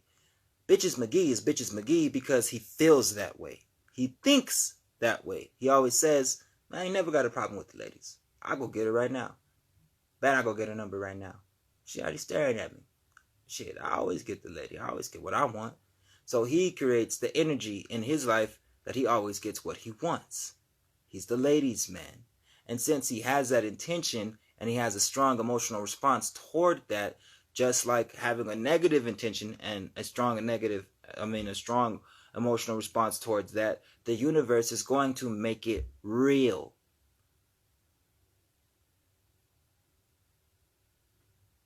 Yeah. That's one of the secrets of the law of attraction. It's not just your thoughts, it's your words, your actions, what you do routinely. Remember, repetition is the father of learning, but repetition also programs the mind. So if you are constantly, repeatedly doing something every day, every week, every month, the same way, you will ultimately get the result or the output projection of what you're emitting in the ethers. You're going to get back what you put out until you change your behavior, until you change the quantum field and magnify and maintain a majority energy. Whenever you start to magnify your energy, you're holding an image in your mind. You're holding a feeling in your mind that you want to feel. Are you seeing something that you want to see? And you're holding it long enough to utilize all 5 of your senses while you're there. When you utilize all 5 of your senses in a meditation, you're releasing chemicals in the body. This is mental alchemy. You're releasing certain things in the body that are reacting together to produce certain lights and photonic energies that are going to produce a catalyst known to some as ether or spirit. This ether or spirit is going to send a signal to the brain. That brain is going to spark an idea, which will thus produce an action. You see what I'm saying? Just by holding an image for a long time in your mind and meditating on it and interacting with it, you're magnetizing it, you're feeding it, you're strengthening it, you're taking yourself there. For example, if you want to, this is one of the main things that I do, and it helps me every time. Let's say you need an extra little $20, a little extra $100 or whatever, right? What you're gonna do is you're gonna meditate and see yourself counting money. You're gonna smell the money. You're gonna physically feel the money, and you're gonna feel the emotions attached to how you would feel if you were literally in your waking world holding and counting and smelling the money. It doesn't have to have a limit on it. Just see it and feel it. In here, not with these. Then you're going to start to hear the paper. Smell the paper. Shit, make it fall from the sky on you. Make it rain if you want to. But get emotionally involved in this. Get emotionally involved in this. And once you're done with the meditation, I promise you, something will fucking happen. It just works that way. Something will happen. Right now, I'm working on manifesting a car. So whenever I'm working on manifesting a car, I close my eyes and I visually see myself in the car I want. I feel the fucking car. I can hear the engine revving. I could hear the music playing. I feel myself driving in that motherfucker. I could smell how my car smells. You feel me? I take myself there 100% and feel the emotions that I would feel. The happiness, the pride, the joy, the excitement, the enthusiasm, as if it was real. Because the mind will mentally make real with the universe what you co-signed with. It's the first principle. This is the first law, the first principle of the 7 Hermetic principles and the Kabbalion. Mentalism. The mind is all and the universe is mental. Master your mind and you master the universe. Uni meaning one, verse meaning song, frequency, vibration. The one song, the one mass frequency is mental. Mental meaning spirit. Spirit is waves and particle vibration, not physical. Matter is physical. Matter is the brain. Spirit is something else. Mind is spirit. Source is spirit.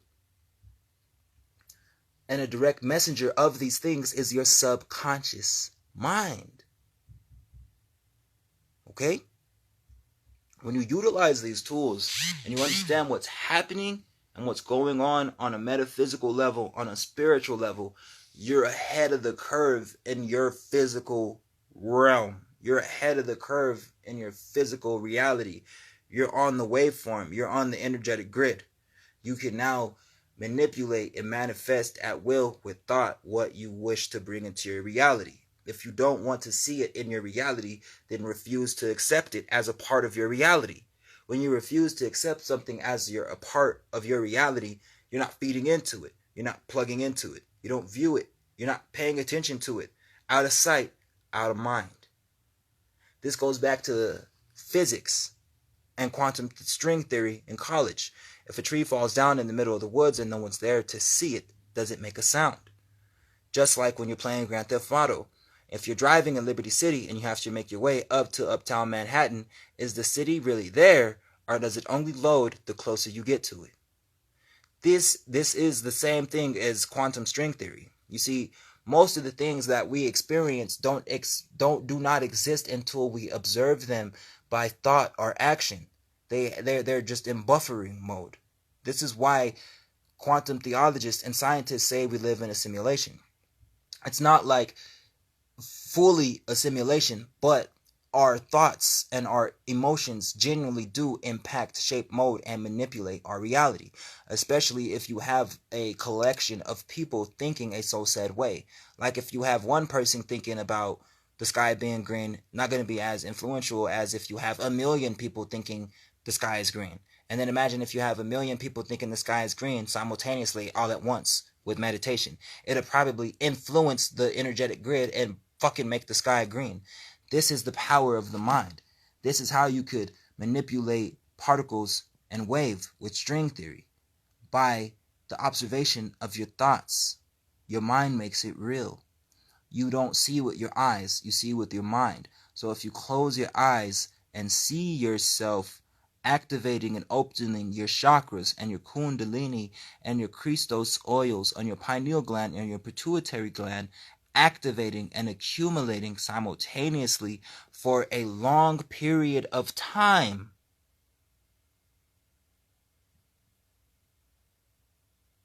your mind will make it happen. Your mind will make it happen. Exactly. We control weather and everything. You ever wonder why you'll be sad, someone in your family died, and now it's just fucking raining? But when you feel good, especially if you're with your lady, with your kids, and everything's just gravy and everything going good, it's nice and sunny outside. But if y'all feeling some type of way or someone's feeling some type of way, it gets a little windy. Or if you got some haters around you, it gets a little windy. It's a little gusty. Certain people influence and control the weather with thought and emotion, just how man-made machines do. Some people can control and influence the thoughts and actions of other people, just how man-made machines do. See, they try to make a copy of a copy, but they do not understand the original apparatus and how it works. When you tap into your original apparatus, you'll see how these things work. You'll see how these things operate. You'll be able to withstand the trials and tribulations on your journey. You'll be able to navigate through the ethers. You'll be able to see what's really going instead of being duped and rocked to sleep.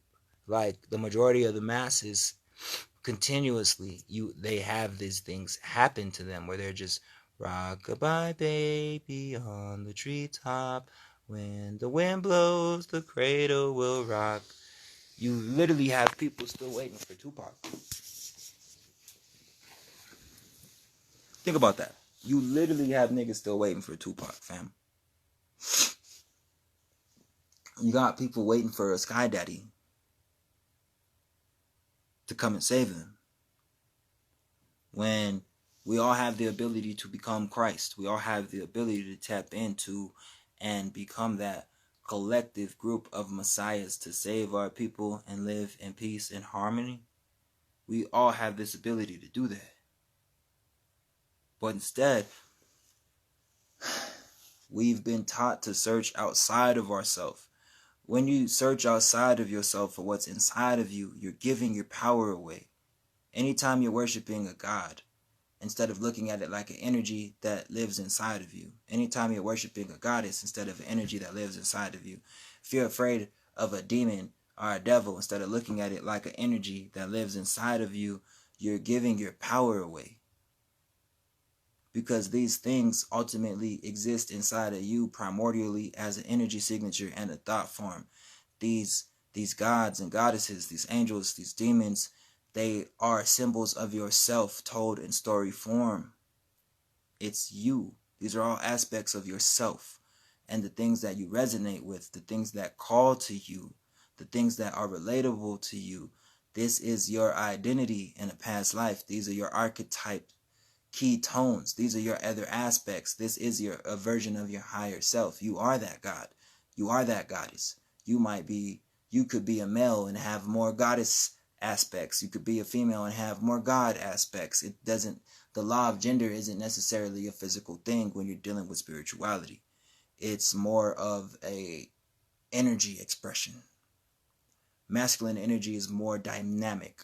Feminine energy is more unpredictable, creative.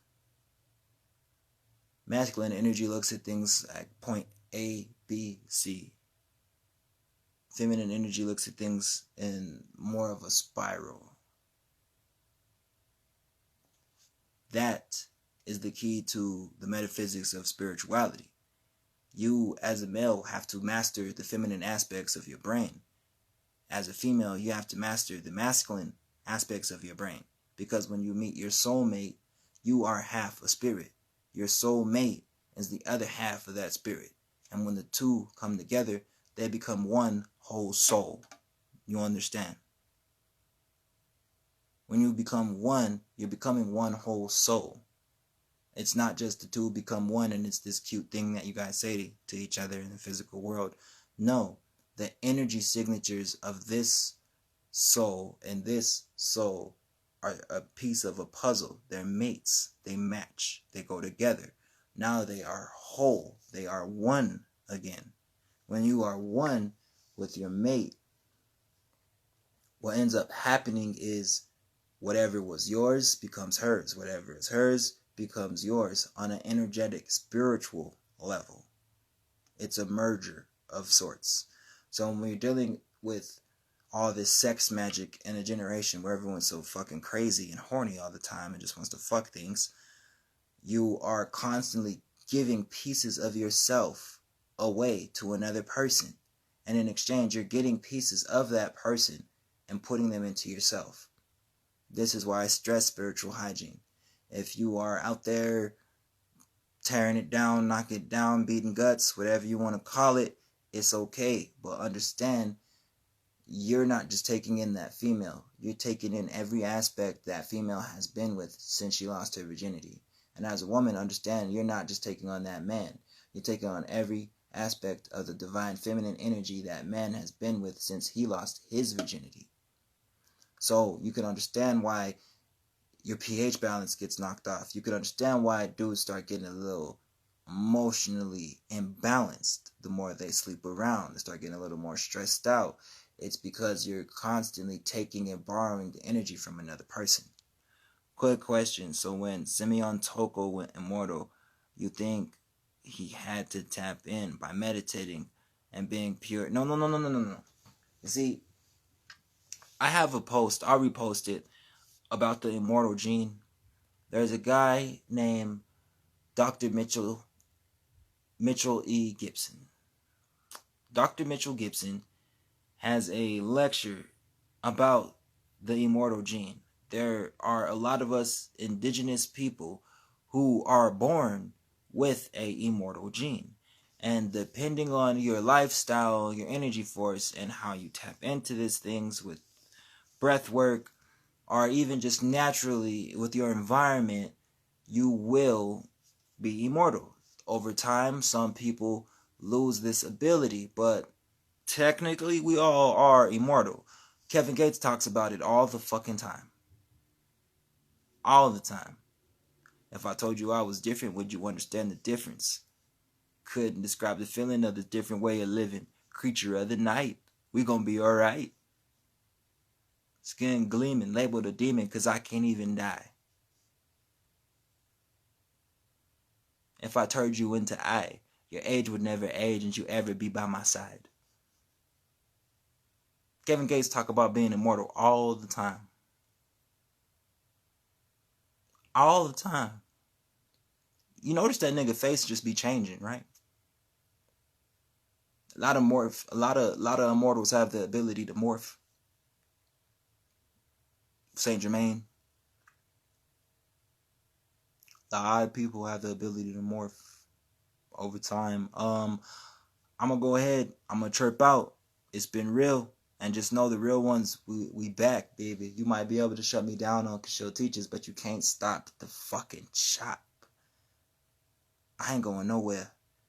And as I get off of this, I'm gonna go ahead and I'm gonna re-upload, or I uploaded in my story, my post I uploaded I think a couple months ago about the immortal gene with a snippet from Dr. Mitchell T. Gibson.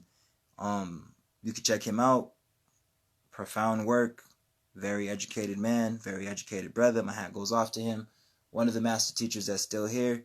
Give him his flowers while he's alive. Yeah, Dr. Mitchell Gibson. He has, I think, a whole lecture on the immortal gene. Very profound shit. Very, very profound educational shit we're dealing with here. Shit, I appreciate y'all. Understand. You know what I'm saying? Niggas want me dead, bro. Like, Instagram don't like me. Motherfuckers want me dead. They always playing with my money. They always playing with my bank account. I got motherfuckers sending an evil eye on me constantly, trying to get me fucked up. My kids fucked up. Fuck with my relationship. Like, and, you know, just the fact that I'm spiritual. It's war 24/7, you know, it's a battle every day. So just know, I appreciate y'all too. It's reciprocated. You know, I genuinely love y'all so much, just because, you know, the mutual authentic feeling of hunger for knowledge, the appreciation, the understanding, the empathy, you know, it really goes a long way, man. It really does. I can't emphasize it enough. I done been shadow banned. I done been followed by secret societies. I done had cops fucking with me. Man, a lot of shit done happened since 2019 when I first stepped out and started doing this. And, you know, I continuously get attacked. But it's okay. I'm not afraid. And I'm not gonna stop. Even if I die, I'm gonna be a fucking problem. So, there's that. And, you know, just knowing I'm divinely protected, and, you know, it's always love. It's always love. It's always respect mutually. And y'all are also divinely protected. You know, it goes a long way, especially when you understand that we are a tribe. And we are all finding each other again due to social media. But none of this shit is random. We actually are a whole tribe of spiritual individuals. Like, y'all know we actually are a tribe, right? Like, we, in past lives, we used to kick it together. Like, y'all know this. That's why I like to look at y'all's faces and see who I can recognize. I do a lot of cross-referencing in history. And one thing I've noticed is the faces, especially when you're dealing with the incarnation, doesn't change. The face never changes. The skin color might. The height may vary. Shit, the weight may vary. Might have a scar. But the faces never really change.